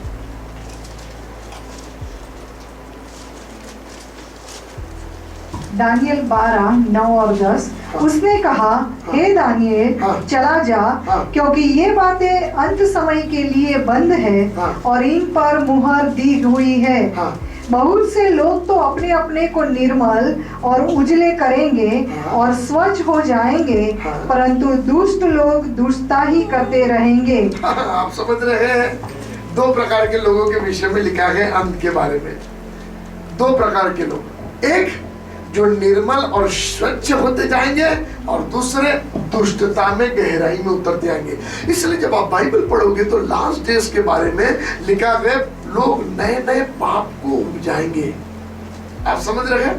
सो दुनिया में क्या हो रहा, दूसरा तिमोथी 3 अध्याय में आप वर्णन को पढ़ोगे, people will be lovers of themselves, खुद के चाहने वाले होंगे, धोखा देने वाले होंगे, नाना प्रकार की बातें, बहुत सारा लिस्ट लिखा हुआ है। हम ये सारी चीजों को पढ़ते हैं, भूकंप होगा, ये होगा, मारकाट होगा, जाति पर जाति चढ़ाई करेगा, सारी घटनाएं होती रहेगी। बाइबल उन सारी चीजों के विषय में बात करती है। एक तरफ दुनिया में मारकाट, अफरा तफरी, सोल्यूशन नहीं होगा, बहुत अस्त व्यस्त होगा, दुनिया में ये सब चलता रहेगा। दूसरी तरफ चर्च दाग रहित, झुर्री रहित दुल्हन बनता रहेगा। Hallelujah. So being a body of Christ, मसीह की देह होने के नाते दुनिया में होने वाले उथल पथल की ओर हमको ध्यान नहीं देना है, हमें तैयार होने की तरफ ध्यान देना है। तो आप समझ रहे हैं क्या? एक और बार पढ़ेंगे, क्या होता रहेगा? एक तरफ क्या पढ़ो? उसने कहा है दानियल चला जा, हाँ? क्योंकि ये बातें अंत समय के लिए बंद है, हाँ? और उन पर मुहर दी हुई है। हाँ? बहुत से लोग तो अपने अपने को निर्मल और हाँ? उजले करेंगे। बहुत से लोग अपने अपने को निर्मल और उज्जवल करेंगे, श्वेत करेंगे, ब्राइटर होते चले जाएंगे। Hallelujah. Many will do this, मगर कई है जो दुनियावी रास्ते पर जाएंगे। नाउ कैसे श्वेत और उज्जवल करेंगे, कैसे करेंगे? इफिसियों की पत्री 5वें अध्याय में पौलुस सिखाता है, बताता है। इफिसियों की पत्री इसका 5वां अध्याय का 25 वचन से पढ़ेंगे। आप मेरे साथ चलो, और मैं चाहता आज पवित्र आत्मा कुछ करे। एफएसी 5:25, हाँ। हे पतियों, अपनी अपनी पत्नी से प्रेम रखो, हाँ। जैसा मसीह ने भी कलीसिया से प्रेम करके हाँ। अपने आप को उसके लिए दे दिया, हाँ। कि उसको वचन के द्वारा जल के स्नान से शुद्ध करके पवित्र बनाए। कैसा पवित्र बनाए? हेलो, जोर से बोलो, कैसे पवित्र बनाए? वचन के स्नान से शुद्ध करके। इसका मतलब लास्ट डेज में परमेश्वर के वचन की बारिश होगी। अंत के दिनों में वर्ड होगा। नाउ एक जगह आमोस की किताब में लिखा है वचन का अकाल पड़ेगा, मगर दूसरी जगह कहता कलीसिया वचन के स्नान से शुद्ध होगी। You need to understand the difference. जब दुनिया में अपराध होता रहेगा, कलीसिया में क्या होता रहेगा? नमूने ओल्ड टेस्टमेंट में हमें दिखाई देते हैं। ओल्ड टेस्टमेंट में मिस्र में अंधेरा है, गोशान में उजियारा है। हेलो, मिस्र में पहलोटे मर जाते हैं, गोशान में पार्टी चल रही है, मटन खा रहे हैं, मांस खा रहे हैं, और पहलोटे का जश्न मना रहे हैं। आप समझ रहे हैं? और अब मिस्री वासी कहते हैं हम अंधेरे में है, वो उजियाले में है। फर्क दिखेगा। अंत के दिनों में कलीसिया में और अन्य लोगों में फर्क दिखाई देगा। क्या दिखाई देगा मालूम? उधर अंधियारा होगा और आप तेजोमय होंगे, ज्योतिर्मय होंगे, और आपके आजू बाजू के लोग कहेंगे हम चिंता में गए, मगर तुम लोग कैसे आनंद में रहते हो? परिस्थितियां भारी है, मगर तुम लोग कैसे खुश रहते हो? अकाल के दिन है, हमारे घर में खाने पीने की तकलीफ है, मगर तुमको 100 गुना फल कैसे मिलता है? हेलो, आप समझ रहे हैं? क्योंकि बाइबल का वचन दो बातें करता है। अंत के दिनों में अकाल आएगा, मगर दूसरी जगह कहता है पर धर्मी पर समय पर बारिश होगी।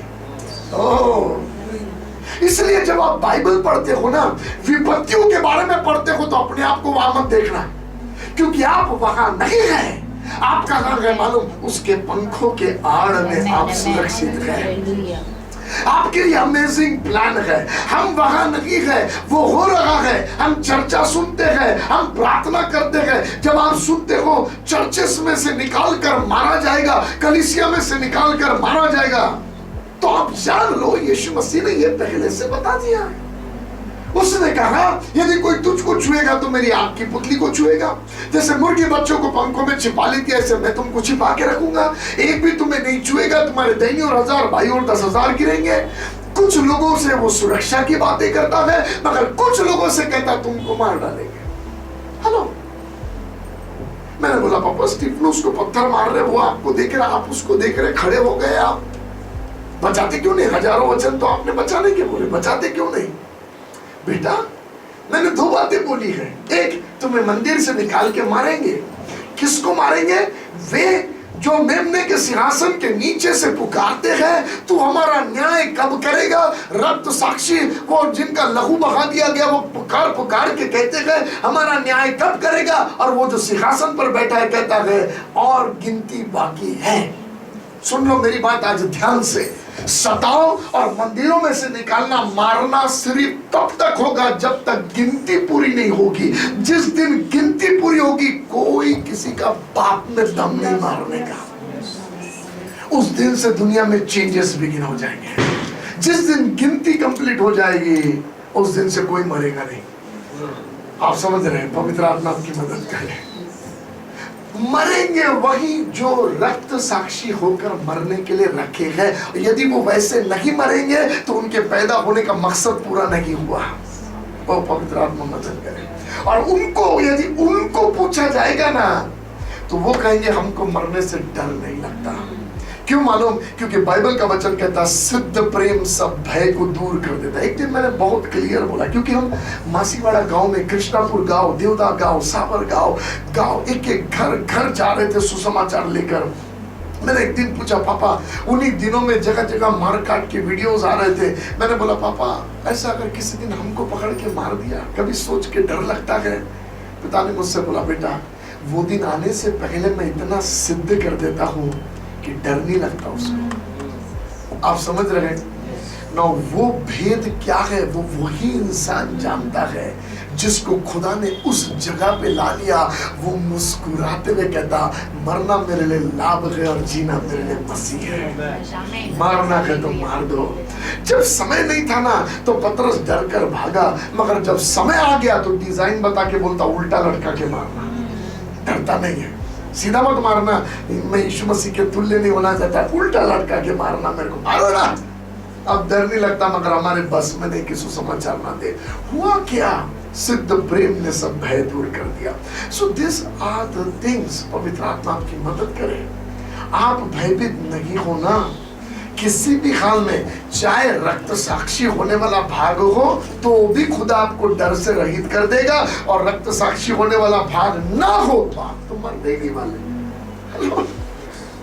आप समझ रहे? अरे सेम राजा जिसने याकूब को मार डाला, उसी सेम ने पतरस को पकड़ा था। 3 पहरुओं के अंदर था, फिर भी प्रभु पतरस को छुड़ा के बाहर निकाला। तो मैंने बोला आप पक्षपाती है क्या? नहीं। आप समझ रहे? याकूब को मरने दिया, फिर आपने पतरस को क्यों बचा लिया? आप पक्षपाती है क्या? नहीं, उसका टाइम सीजन नहीं है।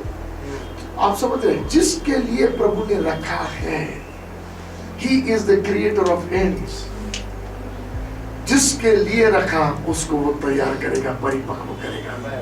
मगर ध्यान से सुनो, बाइबल का वचन कहता है अंत के दिनों की कलीसिया वचन के स्नान से शुद्ध हुई भी कलीसिया होगी।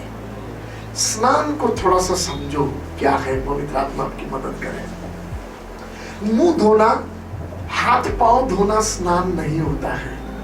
स्नान का मतलब क्या है मालूम? हर एक अंगों में पानी और साबुन या शैम्पू हर एक बॉडी के अंगों को धोता है। हर एक अंग क्लीन होता है, भीतरी बाहरी हर एक अंग साफ होता है। हर जगहों में पानी का स्पर्श जाता है और उसको साफ करता है, उसे कहते हैं स्नान। और अब जब बाइबल कह रही है वचन का स्नान, इसका मतलब हर एक अंगों में परमेश्वर के वचन का प्रभाव आना जरूरी है। पवित्र आत्मा आपकी मदद करे। Now you will understand. बहुत सारे लोग हैं जिनको वचन मन में याद रहता है मगर प्रभाव जिंदगी में नहीं रहता है। हेलो, मालूम क्यों? क्योंकि वचन को मन में रहने से काम नहीं होगा।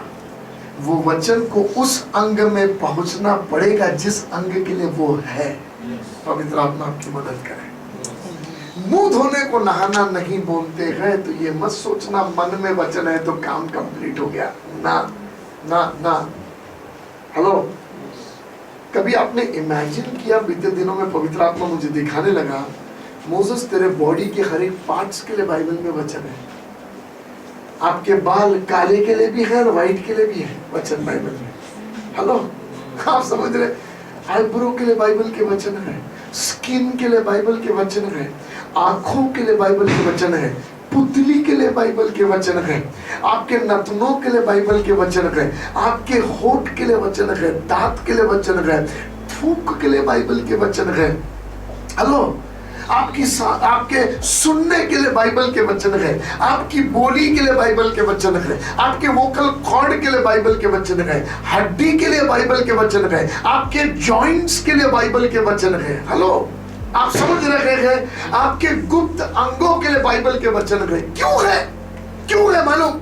एक दिन दाऊद ने बोला, परमेश्वर तेरे प्रभु मेरे मुख में तेरे पहरुए को बैठा दे। हेलो, क्या बोल रहा हूं?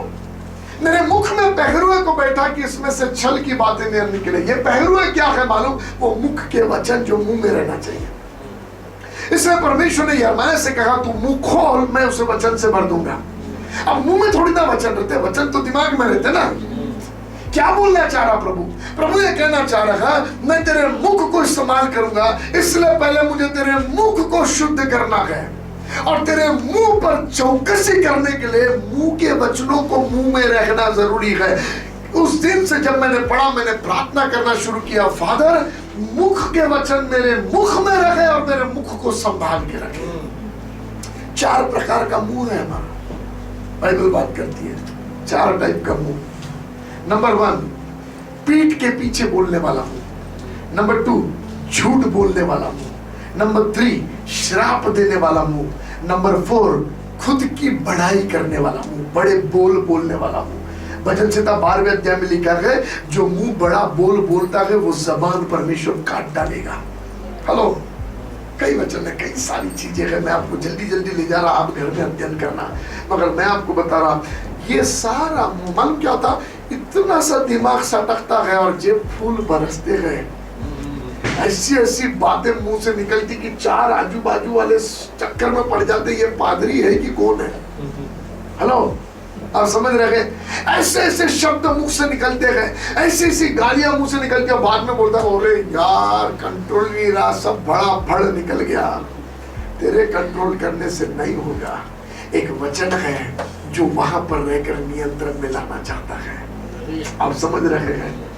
हेलो, पीढ़ियों के लिए परमेश्वर की जो आशीषें है ना, वो वचन आपके स्पर्म्स में रहना जानते हैं। पवित्र आत्मा मदद करें। गर्भ के लिए वचन है। मरियम के कहा गया वचन? हेलो, मन में जाता तो यीशु पैदा नहीं होता, गर्भ में गया और तब देह धारण हुआ। इसका मतलब गर्भ में वचन जाता है। क्यों लिखा है बाइबल में? परमेश्वर का वचन गूदे गूदे को चीरता हुआ, गांठ गांठ, हड्डी हड्डी के बीच में घुसता है। क्या करने घुसता है? हेलो, अरे आप है मेरे साथ? क्यों जाता है? इसलिए तो यिर्मयाह बोलता, जब मैंने सोचा कि अब प्रचार नहीं करूंगा और वचन आ गया, ऐसा हड्डी में आग के समान हो गया कि मैं प्रचार ना करूं, मेरे कंट्रोल में नहीं है। इसका मतलब आप सोच के देखो, आपके बॉडी के ऑर्गन्स में वर्ड एंटर करता है और उधर काम करता है। मैं आपको पूछना चाहता, कौन से वचन को आपने अपने जबान में रहने की अनुमति दी, आंखों में रहने की अनुमति दी, कानों में रहने की अनुमति दी, आपके अंगों में रहने की अनुमति दी? कौन से वचन को आपने कहा, यस लॉर्ड, मेरा ये मुंह है ना, तेरे वचन के स्नान से धोता हूं, मेरे कान तेरे वचन के स्नान से। अरे दिमाग में इधर ही साबुन घसते रहेंगे तो बगल थोड़ी ना साफ होगा। हेलो, पवित्र आत्मा आपकी मदद करे। मैं अपने लोगों से बात कर रहा, खुल के बात कर रहा हूं। आप समझ रहे हैं? फिर इधर इधर मस्त तो शैम्पू वैम्पू लगा के खुशबूदार आएंगे और ऐसा करेंगे तो आजू बाजू वाले तो गिर जाएंगे। क्यों मालूम? क्योंकि आपने इधर तो गए मगर घसे इधर ही है, जहां पहुंचना वहां नहीं पहुंचा है। ऐसे कई लोग हैं चर्च में, सालों साल वचन सिर्फ खोपड़ी में डालते रहते हैं। उसको जिधर पहुंचने नहीं देते, मगर अंत के दिनों का चर्च ऐसे नहीं होगा। इन लास्ट डेज सर के बाल से लेकर पैर के नाखून तक कूदे कूदे को चीरता हुआ कैन यू इमेजिन, कल्पनाओं के विषय में वचन है, थॉट्स, इमेजिनेशंस के, फीलिंग्स के विषय में वचन है, टच के विषय में वचन है। बाप रे, क्यों मालूम? क्योंकि ये सारी चीजें हैं जहां से पाप में हम गिरते हैं। हेलो, फीलिंग्स में पाप आता, वर्ड से भर दे। प्रभु कहता मैंने वचन दिया, मैं ये करना चाहता, आप भी करना। मैं हर एक पेज पर मुंह के जितने वचन है लिखना चाहता, आंखों के जितने वचन है लिखना चाहता। मैं बोल रहा था मुन्ना साहब से, फीलिंग्स के वचन है लिखना, and I want to spend some quality time in praying उस बात के लिए। पापा ये वचन मेरे मुख में रख दे, अब मैं और किसी की बुराई नहीं करना चाहता। पिता ये वचन मेरी आंख में रख दे लॉर्ड, अब कुछ गंदगी नहीं देखना चाहता। मालूम क्यों? आपकी आंखों में पैदा करने की ताकत है, आपको पता है? आप जो देखते हैं वो पैदा करते हैं, बाइबल का प्रूफ है। जब उत्पत्ति 3 अध्याय में लाबान ने अपने दामाद को धोखा दिया, याकूब को बोला धारी धारी चितकबरी बकरी तुझको दूंगा, और उसको देने के बजाय अपने बच्चों को देके 3 दिन की दूरी पर भेज दिया। तो बाइबल का वचन कहता है याकूब लड़ने नहीं गया। याकूब ने क्या किया मालूम? बादाम और अनार की लकड़ियों को ऐसे छिलकों को छिला कि वो धारी धारी और चितकबरी दिखती थी, और जहाँ पानी पीने आती थी बकरियां वहां लगा दिया। और उधर जब वो बकरों के साथ रिश्ता कर रही थी, संबंध कर रही थी, तो इन लकड़ियों को देख रही थी, और चिकनी बकरियों को धारी धारी और चितकबरी बच्चे पैदा हुए देखने के कारण। यदि जानवरों को देखने से पैदा हो सकते हैं तो हमारे भी देखने से पैदा होने का दम है। आप समझ रहे हैं? और राइट देखने के लिए खुदा के वर्ड के फिल्टर की जरूरत है। I prayed, जब मैं कमजोर था थॉट प्रोसेस में, मैंने बोला पापा मेरी आंखों से मेरे माइंड में जो मैसेज, जो पिक्चर को लेकर जाता है और मेरे मन में बसाता है, वो बिटवीन बीच वाले ट्रैक में मुझे तेरा ब्लड चाहिए, वो बीच वाले ट्रैक में मुझे पापा तेरा प्रेजेंस चाहिए Lord. And I pray today, प्रभु तेरे वचन का स्नान चाहिए मुझे। वो जो मैसेज को लेकर जाता है ना मुझ में, चाहे मेरे बोली के द्वारा, स्पर्श के द्वारा, मेरे फीलिंग्स के द्वारा जो मैसेज मेरे अंदर जाता है, वो ले जाने वाले सिस्टम में मुझे तेरे वचन का स्नान चाहिए, ताकि गंदा है ना उधर ही उधर निपट जाए। वो आप समझ रहे हैं? सोचो तो सही, कितना गंदा हमको दुनिया में दिखता रहता है, कितना खुला दिखता रहता है। मगर बाइबल कहता है जब दुनिया में गंदगी बढ़ती रहेगी, मेरी कलीसिया वचन के स्नान से शुद्ध होती रहेगी। वाह, आप समझ रहे हैं? I declare in Jesus name, आपके लाइफ के लिए घोषणा करता हूँ, आपका जीवन वचन के स्नान से शुद्ध होकर उसके लिए तैयार होगा। Hallelujah, hallelujah. Do you believe that? पवित्र आत्मा आपकी मदद करे। बाइबल का वचन कहता है वचन के स्नान से, जल्दी से 10 मिनट बाकी है, जल्दी से 2 वचन को पढ़ेंगे मुन्ना साहब के समान। यशायाह 2 अध्याय, यशायाह 2 अध्याय 2 वचन पढ़ो। यशायाह 2 अध्याय 2 वचन। अंत के दिनों में ऐसा होगा। कौन से दिनों में होगा? अंत के दिनों में। प्लीज सुनो, इधर देखो ध्यान से, वो पढ़ रहे हैं, आप सुनो। मैं आपको चित्र दिखाता। यशायाह को प्रभु ने लिखने के लिए बोला। अब यशायाह अपनी कलम लेकर लिखना शुरू कर रहा है, और प्रभु कहता है यशायाह लिख, अंत के दिनों में ऐसा होगा। हेलो, वो लाइन में आपको समझ में आ रहा क्या है? हेलो, इसका मतलब आकाश और पृथ्वी को बनाने वाला परमेश्वर कह रहा अंत के दिनों में ऐसा होगा। किसी शैतान में, किसी के बाप में दम नहीं मिटाने का। मैं तेरे को बोल रहा ऐसा होगा। जो आगे लिखा है वो होगा, होगा, होगा। क्रिस्त विरोधी में, किसी भी विरोध पार्टी में, शैतानी शक्तियों में दम नहीं। मेरा बाप जो बोलता है आकाश और पृथ्वी टल जाएगी, उसका शब्द बिना पूरा हुए नहीं टलेगा। ऐसा होगा यानी होगा। लिख दे यशायाह, ऐसा होगा। हालेलुया। कैसा होगा? अब पढ़ो। हाँ, कैसा होगा? ऐसा होगा कि यहोवा के भवन का पर्वत, यहोवा के भवन का पर्वत, यहोवा का भवन नहीं। हेलो, आज अंत के समय में बहुत से लोग भवन पर ध्यान दे रखे गए। वो चर्च की मेंबरशिप चाहिए, वो बहुत मस्त है, शादी के लिए अच्छा रहेगा, वो बढ़िया गए, ये गए, वो गए, बड़ा तामझाम, बड़ा लुक, बड़ा सेटअप। हेलो, प्रभु कहता है अंत के दिनों में भवन नहीं, सुन, वो भवन जिसमें एक पर्वत होगा। हालेलुया। अंत के दिनों में यहोवा के भवन का पर्वत सब पहाड़ों पर दृढ़ किया जाएगा। सब पहाड़ों पर दृढ़ किया जाएगा। वर्ल्ड में 7 माउंटेन्स बोले जाते हैं। व्यापार जगत है, रिलीजियस वर्ल्ड है, ऐसे अलग अलग 7 माउंटेन्स है। मगर प्रभु कहता वो जो भी 7 माउंटेन्स है उन सब के ऊपर एक पर्वत है जो ऊंचे पर उठेगा। और वो पर्वत कहां से निकलेगा मालूम? भवन में से। इसका मतलब लास्ट डेज में चर्च में दूसरा और कुछ नहीं दिखेगा, चर्च और पर्वत। ये पर्वत कौन है मालूम? ये वो जिंदा चट्टान है जो इजराइल के साथ साथ चलती रही। ये वो जिंदा चट्टान है जिसके लिए लिखा है धर्मी उसमें दौड़ के सुरक्षा पाते हैं, अर्थात यीशु मसीह का जिक्र है। तो मैंने बोला पापा यीशु मसीह के बारे में लिखा है तो आप डायरेक्ट यीशु के बारे में क्यों नहीं लिखते, पर्वत क्यों लिखते हैं? आप माउंटेन क्यों लिख रहे हैं? बोला पापा इसलिए क्योंकि पर्वत वो है जिसको संसार की आंधी तूफान हिला नहीं सकती है। ये वो चिन्ह है तेरे लिए कि लास्ट डेज में यीशु मसीह का प्रेजेंस अनशेकेबल रहेगा चर्च के अंदर। हेलो, आप समझ रहे हैं? उपस्थिति दृढ़ होगी, आने जाने वाली नहीं, वही ठहराव की होगी। खुदा का प्रेजेंस वहां पर होगा और प्रेजेंस बढ़ता बढ़ता बढ़ता जाएगा। आज यीशु के नाम से मैं घोषणा करता, जीसस मिशन चर्च में प्रभु का प्रेजेंस बढ़ता जाए, यीशु का प्रेजेंस इंक्रीज होता जाए। बाकी सारी बातों के ऊपर यीशु की उपस्थिति बढ़ती चली जाए, दृढ़ होती चली जाए, मजबूत होती चली जाए, बलवंत होती चली जाए। हमारे परिवारों में खुदा का प्रेजेंस हो, वो प्रायोरिटी, वो नंबर 1 हो। This is what is the prophecy। हम अंत के दिनों की कलीसिया है, हमारे लिए ये भविष्यवाणी है, हमें रिसीव करना है।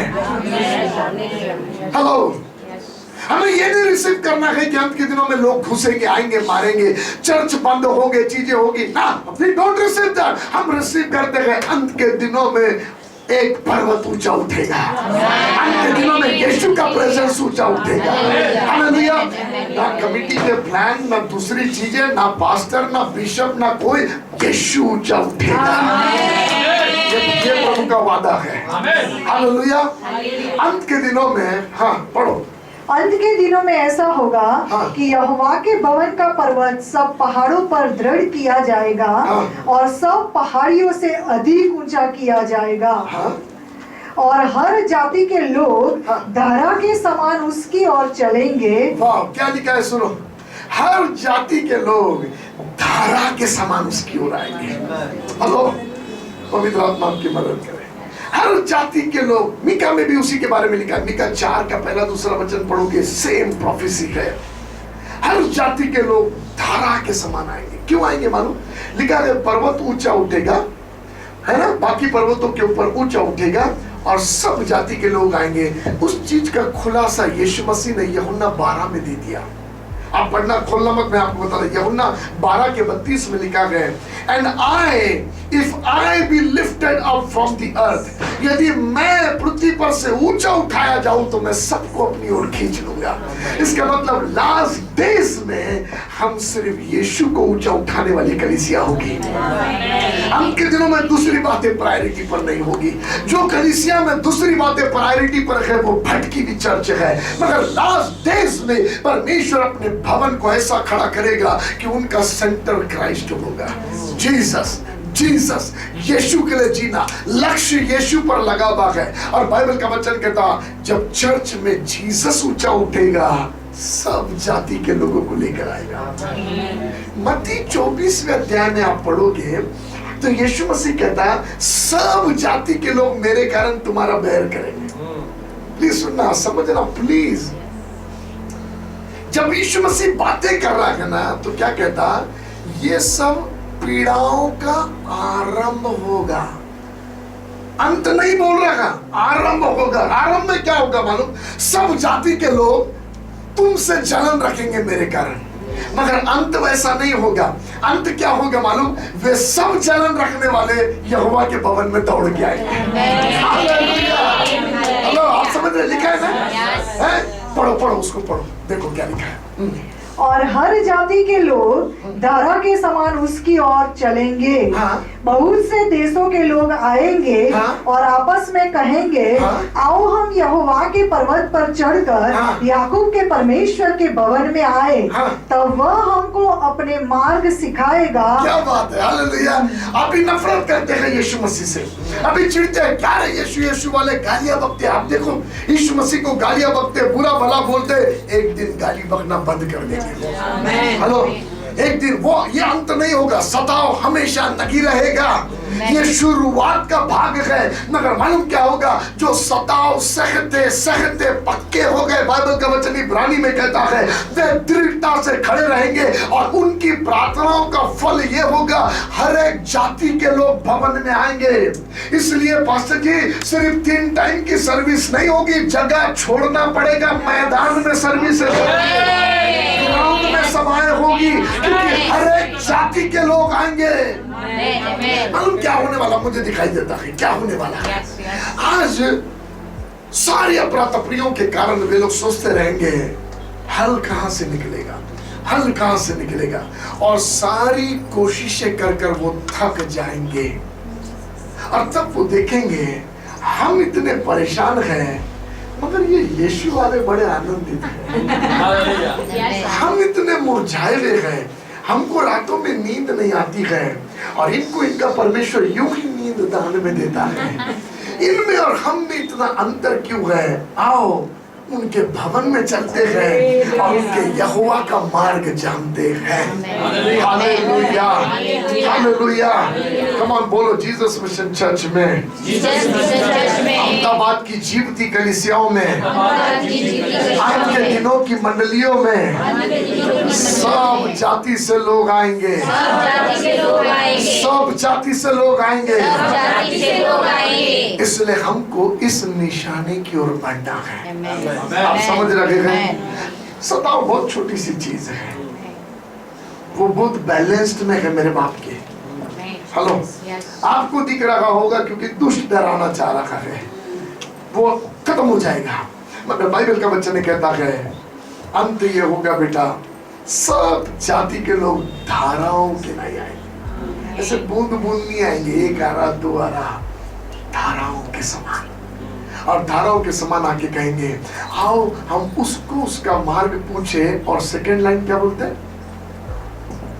और वो हमें, और हम उसके पथों पर चलेंगे। हाँ, आओ हम यहोवा के पर्वत पर चढ़कर याकूब के परमेश्वर के भवन में जाए, तब वह हमको अपने मार्ग सिखाएगा। और हम उसके पथों पर चलेंगे, और हम उसके पथों पर चलेंगे। क्या निर्णय रहेगा उनका? हमारे जो लीडर हमको बहकाते हैं उनके मार्गों पे नहीं चलेंगे। अब जो भी गठ बने, जितने भी गठ बने, वो सोच रहे हैं कि हम इसको अपना राष्ट्र बनाने के लिए बड़े बड़े अधिकारी पदवी हम ले लेते, पॉलिटिकल वर्ल्ड में सबसे ऊंचे जगह पर पहुंच जाते, पुलिस डिपार्टमेंट में सबसे ऊंचे जगह पर पहुंच जाते, जुरिडिक्शन डिपार्टमेंट में हम सुप्रीम कोर्ट के भी जज बन जाते, हम सब ऊंची ऊंची पदवियों पर चले जाते। मगर उनको मालूम नहीं, वो जितनी भी ऊंची पदवी पर जाए, एक पहाड़ उन सब के ऊपर ऊंचा उठने वाला है। हेलो, आप समझ रहे क्या? प्लीज सुनो, सारी जाति के लोग, सारी दुनिया के लोग जब भवन में खुदा के पास आने वाले, तो भवन वाले क्यों दुनिया के पास जा रहे हैं? हम क्यों दुनिया के पास जा रहे हैं? जब सारी दुनिया इधर आने वाली है सोल्यूशन पाने, तो हम क्यों वहां जा रहे हैं सोल्यूशन पाने? इसलिए क्योंकि हम चुनी हुई जिंदगी नहीं जी रहे हैं। पवित्र आत्मा आपकी मदद करे। मगर आओ हम निर्णय लें। पापा, इतना अमेजिंग प्लान है, आई सबमिट, मैं समर्पण करता हूँ लॉर्ड। और ये पापा ने बोल दिया, बेटा ऐसा होगा, बस होगा। मैंने बताया ना, प्लान कब से बना के रखा? हड्डियां भी नहीं बनी थी, प्लान बना के रखा। और किसी में दम नहीं उसके प्लान को चेंज करने का। वो कहता है ऐसा होगा होगा। वो शैतान को सिर्फ एक आवाज दे के बोलता वो मेरा है, खत्म, भाग जाता शैतान। फिर वो सबको समझा देता अपने सबको छूना उसको मत छूना, वो अपना नहीं है। हेलो, अंत के दिनों में हमारा हायर स्टैंडर्ड है। अंत के दिनों में church will be solution centre for world, है ना। अब आप जब खबरों को सुनो, इतना भयंकर समय आएगा, ये भविष्यवाणी पूरी हो रही है, उधर प्रॉब्लम, ये भविष्यवाणी पूरी हो रही है, वो प्रॉब्लम, वो इराक चढ़ाई कर रहा, देखो बाइबल में भविष्यवाणी लिखी है, वो इजराइल पे चढ़ाई कर रहा, देखो बाइबल में भविष्यवाणी लिखी है। वो सब सुनना, मगर सुनने के बाद ये जानना अब मेरा क्या काम है, मुझे किस निशाने पर बढ़ना है। उधर जो हो रहा, मगर मेरी दौड़ में मुझे क्या करना है, पूरा उस पर फोकस रखना। कहीं ऐसा ना हो दुष्ट आपको निशाने से हटा दे। आप समझ रहे हैं। मैंने पापा से विनती किया, ये मालूम ये वचन में मेरे मन में कब आया, कब मेरे हार्ट में बॉर्न हुआ, जब एक दिन मेरे को मेरे दोस्त सैमुअल तुमाती ने मुझे भेजा कमला हैरिसन का जब शपथ विधि हो रहा था। विलियम ब्रानम करके प्रभु के दास होकर के, जिनके जब वो खड़े होते थे प्रीचिंग करने तो उनके सर पर रिंग बन के आता था।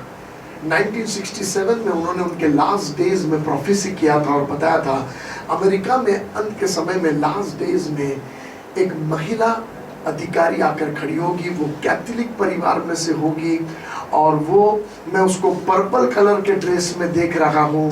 और वो उन्होंने 19 चैप्टर ऑफ रेवलेशन को लेकर बताया उस महिला के साथ जुड़कर, और बोला ये जान लेना यीशु मसीह का आना नजदीक है, वो जब दिखेगी तब जान लेना। ये उनका, वो मुझे किसी ने उनका वो भेजा जो उनका प्रोफेसी उनके बारे में बता रहा है। और एग्जैक्टली जब कमला हैरिसन का शपथ विधि का दिन था, वो पर्पल कलर का ड्रेस पहनकर शपथ विधि ले रही थी और कैथोलिक फैमिली में से है। एग्जैक्टली जो बोला गया उस अनुसार है। आप समझ रहे मैं क्या बताना चाह रहा। मैंने बोला पापा जब इतनी एक्यूरेसी में हमारे दिनों के विषय में आप बता रहे हैं तो चर्च को क्या करना है ये बताओ। इसलिए मैं जहां जा रहा ये वचन जरूर लोगों को बता रहा, चर्च आप दाग रहित झुर्री रहित होने के लिए चुने गए, उस पर फोकस्ड रखो। आपको सुसमाचार जगत के अंत तक फैलाना है, उस पर फोकस रखो। तुम्हारा प्रेम परखा जाएगा, प्रेम की मजबूती की ओर फोकस रखो। तुम्हारा विश्वास परखा जाएगा, विश्वास की दृढ़ता की ओर फोकस रखो।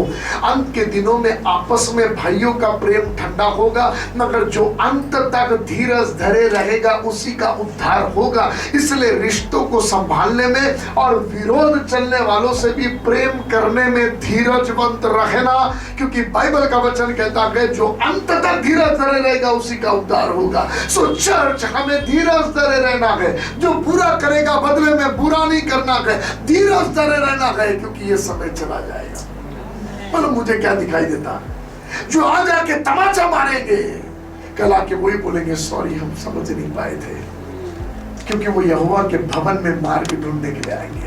आप समझ रहे हैं, हमसे गलती हो गई। कैन यू इमेजिन पौलुस ने जिन लोगों को घसीट घसीट के मारा था, उन लोगों को जब मिला होगा तो हाथ जोड़ के माफी मांगा होगा, मैं समझ नहीं पाया मुझे माफ करो। और जो लोग मर गए शायद उनके लिए उसके दिल में काटा है कि मैं माफी नहीं मांग सका, मैं क्षमा नहीं मांग सका, और प्रभु कहता मेरा अनुग्रह तेरे लिए बहुत है। मगर जो जिंदा होंगे पौलुस उनसे कहता होगा मैं हाथ जोड़ के माफी मांगता, मैं नहीं समझ पाया। ऐसे ही दिन चर्च में आएंगे जब सब जाति के लोग आएंगे, आज जो घृणा करते हैं आएंगे और कलीसिया से हाथ जोड़ के माफी मांग के कहेंगे हमने गलती की है, हमको क्षमा करो। हालेलुया।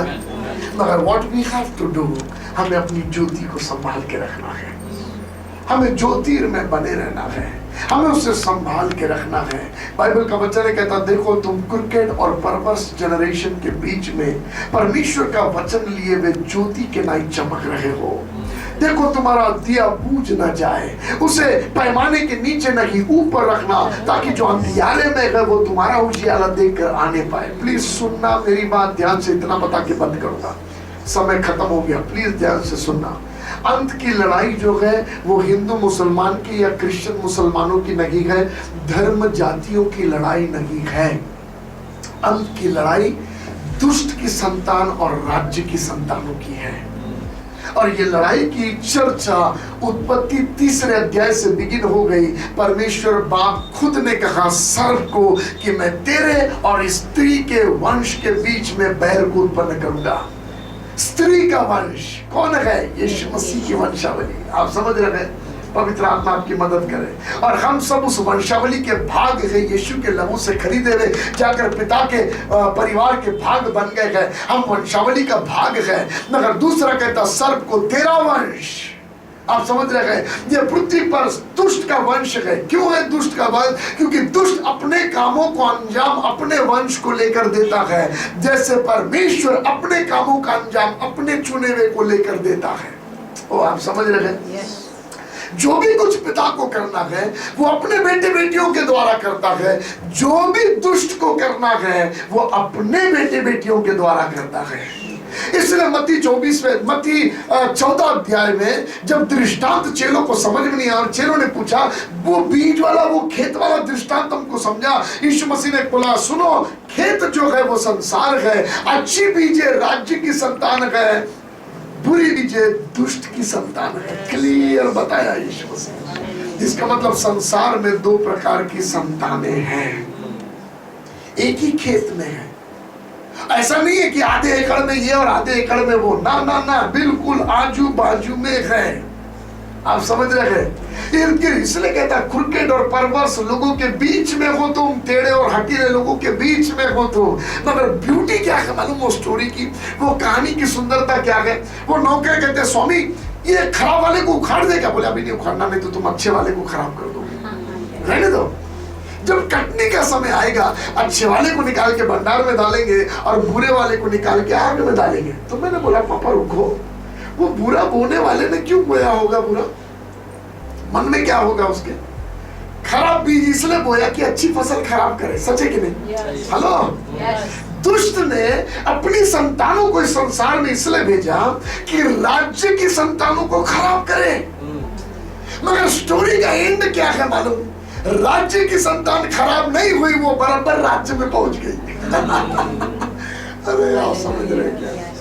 पवित्र आत्मा आपकी मदद करे। So beautiful. सुनो क्या करता है मालूम?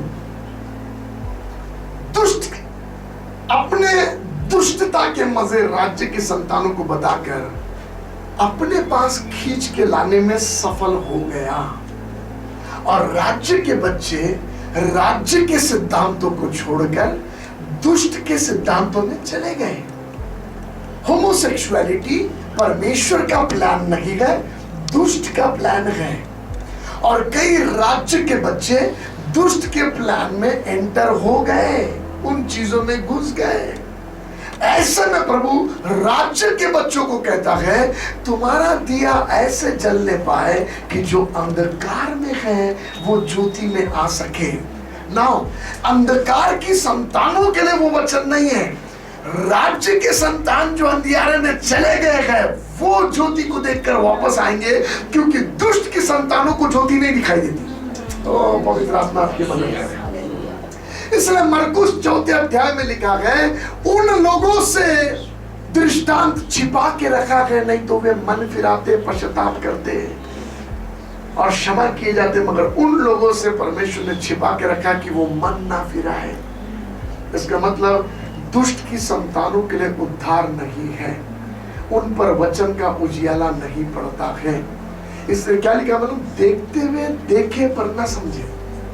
इसलिए लाजर को कब्र में से आता हुआ देखा, कुछ नहीं समझा, और जाके क्या बोले लाजर को भी मार डालते, यीशु को भी मार डालते। अरे बेवकूफ, तेरे को दिखता नहीं क्या वो परमेश्वर है?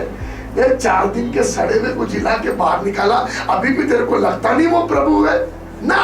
क्यों नहीं लगता मालूम? क्योंकि तेरे से छिपा के रखा है। मगर वही कुछ और थे जो विश्वास में आगे लिखा है। तो पवित्र आत्मा की मदद करे। ओल्ड टेस्टमेंट में जब आप पढ़ते हो, ओल्ड टेस्टमेंट में आप देखते प्रभु कहता वो नगर के किसी को मत छोड़ना, सबको बच्चों को भी मार डालना।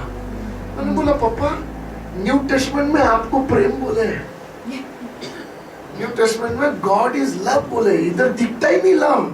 बच्चों को भी मार रहे हैं आप, हेलो, जानवरों को भी मार रहे हैं, बच्चों को भी मार रहे हैं, लगता नहीं है। प्रभु बोला बेटा राज्य की संतानों को नहीं मार रहा, दुष्ट की संतानों को मार रहा। और ये भेद वचन के दुनिया को नहीं समझ में आएंगे, ये भेद राज्य की संतानों को समझ में आएंगे, क्योंकि उनको अनुग्रह दिया गया है समझने का। लोग कहते हैं परमेश्वर कैसा निर्दयी है, ऐसा परमेश्वर होता है, तेरे को नहीं समझेगा, क्योंकि ये उसको समझता है जिसको पवित्र आत्मा समझाता है, और पवित्र आत्मा राज्य के बच्चों को समझाता, दुष्ट को बाजू रखता है। ओ पवित्र आत्मा, जब मैं दुष्ट कह रहा, मैं अन्य जाति की बात नहीं कर रहा, मैं उनकी बात कर रहा जो शैतान के बीज से जन्मे हैं। पवित्र आत्मा आपकी मदद करे। इसलिए ऊपर की अटारी पर हर जगह इतना खुलासा यीशु करके बता रहा, मरने के बाद तीसरे दिन जी उठकर गलील में मिलूंगा, फिर भी यहूदा इस्करियोत को कुछ समझ में नहीं आया। हेलो, आप समझ रहे हैं क्यों?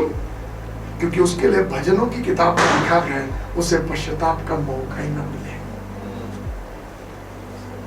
किसके गर्भ से पैदा हुआ? Can you imagine? इजराइल के ही किसी स्त्री के गर्भ से पैदा हुआ, जो चुनी हुई प्रजा थी उन्हीं में से पैदा हुआ। और बाप रे, मेरे को बड़ा सरप्राइज हुआ उसको देखकर। इसका मतलब हमको कितना केयरफुल लाइफ जीना है। कहां भटक रहे हैं हम? क्या राज्य वाले अंधियारे के साथ मिल गए हैं? इसलिए बाइबल का वचन कहता है ज्योति की संतानों और अंधियारों में कोई मेल नहीं। हेलो, आप समझ रहे? पवित्र आत्मा आपकी मदद करे। प्रभु अन्य जाति, प्रभु जब अन्य जाति विधर्मी बोलता है तो प्रभु एक्चुअली किसके बारे में बोल रहा? क्योंकि यदि विधर्मी और धर्मियों का मेल नहीं प्रभु कह रहा तो फिर अब्राहम को तो चुनना ही नहीं चाहिए था ना। आप समझ रहे क्या? प्रभु किसकी बातें कर रहा है? बहुत क्लियरली प्रभु कह रहा, इन अंत के दिनों में एंटी क्राइस्ट के सीजन टाइम में जब 666 का जन्म और क्रिस्त विरोधियों का जन्म बड़ी तेजी से हो रहा, क्योंकि महिलाएं दुष्ट आत्माओं से मांग रही है ऐसे बच्चे पैदा होने के लिए, ऐसे समय में हमको ज्योति के नहीं जलते रहने की जरूरत है कि जो राज्य के बच्चे वचन का स्नान नहीं लेते और बहकाए गए हैं, वो हमारा उजियारा देखकर वापस आने पाए। इसलिए चर्च लास्ट डेज में केयरफुल लाइफ जियो, और अधिक डेडिकेटेड लाइफ जियो, और अधिक वचन के साथ समय बिताओ, और अधिक सेल्फ सुनो। पास्टर के रेवलेशन आएंगे, पास्टर पर पूरी जिंदगी निर्भर नहीं रहना। मैं वचन बंद करना चाह रहा, मगर पता नहीं मैं इतना डिपेंडेंसी है। पास्टर आप वचन खोल के बताओ। अरे लिखा है अंत के दिनों में प्रचारक कैसे आएंगे आपके पास मालूम? कानों की खुजली मिटाने वाले। क्योंकि लोग अपने लिए ऐसे प्रचारकों को चुनेंगे जो कानों की खुजली मिटाते। इसका मतलब आपकी बड़ी बड़ी सभाओं में हृदय को छेदने वाले प्रचारक को नहीं बुलाया जाएगा, मजा देने वाले प्रचारकों को बुलाया जाएगा। हमको जो चाहिए ऐसे वाले प्रचारकों, और अब ऐसे प्रचारकों को बुलाएंगे। आप ऐसे प्रचारकों को सुनोगे तो जिंदगी कहां बदलेगी? लास्ट डेज में यदि लाइफ में चेंज देखना है, 1-to-1 रिलेशनशिप में बढ़ना पड़ेगा। हेलो, स्नान पब्लिक में नहीं लेते, अकेले में कमरे में होता है, जहां खुला कर देता है इंसान अपने आप को। वचन के स्नान में अपने लाइफ के हर एक एरिया को खुला कर दो प्रभु के सामने और कहो, फादर तेरे द्वारा ये स्नान मुझे चाहिए। क्लीन मी लॉर्ड, क्लीन मी लॉर्ड, ताकि आपका उजियाला चमकने पाए। आइए अपनी आंखों को बंद करें, प्रार्थना करेंगे। Father thank you Lord, I believe पापा जीसस मिशन चर्च आपके मन में, आपके ध्यान में था जब आपने ये यशाया से, मीखा से लिखने के लिए कहा कि अंत के दिनों में ऐसा होगा कि जीसस मिशन चर्च में यहोवा का पर्वत ऊंचे पर उठाया जाएगा। हर जाति के लोग उसकी ओर खींचे और दौड़े चले आएंगे। ये डेस्टिनेशन है। इसलिए बाइबल कहती है नरक के फाटक प्रबल नहीं होंगे। कितनों ने कलीसिया को बर्बाद करना चाहा मगर बर्बाद नहीं कर पाए, क्योंकि प्रतिज्ञा जिंदी है, प्रतिज्ञा को पूरा करने वाला भी जिंदा है। और इस कारण मैं प्रार्थना करता लॉर्ड, दुनिया की बातें हमें भयभीत ना करे, मगर हमारे विश्वास में हम दृढ़ होते चले जाए, प्रेम में हम दृढ़ होते चले जाए। और लॉर्ड ये चर्च आपके लिए मजबूत रहे लॉर्ड। इन दिनों में मैं प्रार्थना करता हूँ, चर्च के कानों को खोल दो। जब जीसस मिशन चर्च अधिक समय उपवास और प्रार्थना में बिता रहा, तब वही बोलते रहे ऐसा ना हो, मगर वो चुप रहकर सुनना शुरू करे।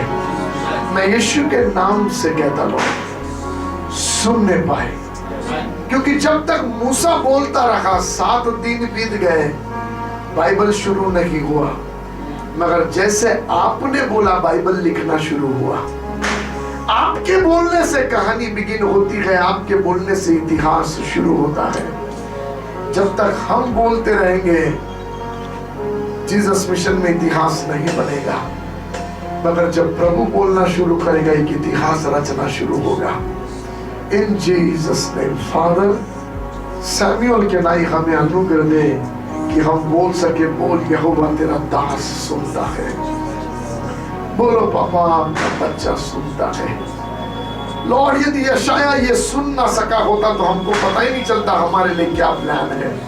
यदि मीका ये सुन ना सका होता, हमको पता ही नहीं चलता हमारे लिए क्या प्लान है। धन्यवाद उन सुनने वाले लोगों के लिए। आज मैं कहता यीशु के नाम से ये चर्च सुनने वाला चर्च हो। ये चर्च के आत्मिक कानों को, ये चर्च के आत्मिक कानों को आप चंगा करो लॉर्ड। सुनने वाले लोगों के आत्मिक कानों को चंगा करो लॉर्ड। वे सुनने वाले हो। क्यों प्रकाशित वाक्य में आत्मा यही कहता है, जिसके कान है वो सुन ले, जिसके कान है वो सुन ले, जिसके कान है वो सुन ले। ओ फादर, मैं प्रार्थना करता हूँ लॉर्ड, चर्च के कानों को खड़ा करो लॉर्ड, चर्च के कानों को क्लीन करो लॉर्ड, कानों की मलिनता को दूर करो। चुगली की बातों में हमने मजा लिया, बुराई की बातें सुनने में हमने मजा लिया लॉर्ड, मगर मैं प्रार्थना करता ऐसे गीतों को सुनने में हमने मजा लिया जो हमने नहीं सुनना चाहिए था। ऐसी आवाज, ऐसी चीजों को सुनने में हमने मजा लिया जो हमने नहीं सुनना था, मगर अब कानों का समर्पण करते हैं और ये कहते लॉर्ड हमारे कान, आत्मिक कान, शारीरिक कान अभिषिक्त किए जाए कि अंत के दिनों में आपकी आवाज को हम सुनने वाले हो। क्या करना चाहते हो आप अंत के दिनों में, अगले इन सालों में आप क्या करना चाहते हो, प्रकट करो लॉर्ड, ताकि ये कलीसिया निशानी की ओर दौड़ने वाला चर्च हो।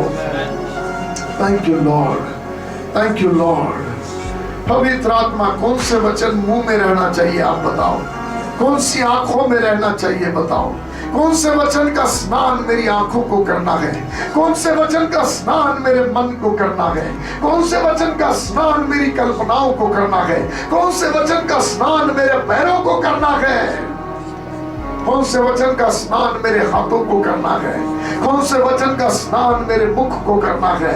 मैं प्रार्थना करता हूं और अपने वचन को रिलीज करो, रिलीज करो, रिलीज करो। हम रिसीव करते हैं लॉर्ड, हर एक ऑर्गन के वर्ड्स को ऑर्गन्स में रिसीव करते हैं। हमारे गुप्त अंगों से हम पाप करते चले जा रहे हैं, क्योंकि उन अंगों में उन अंगों के वचन पहुंचे नहीं है।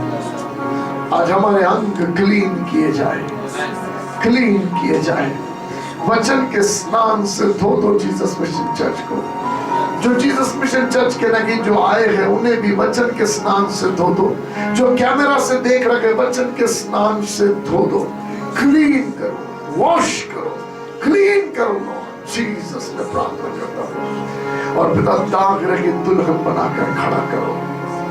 ये प्रार्थना यीशु आपके नाम से मांगता हूँ, आमीन, आमीन।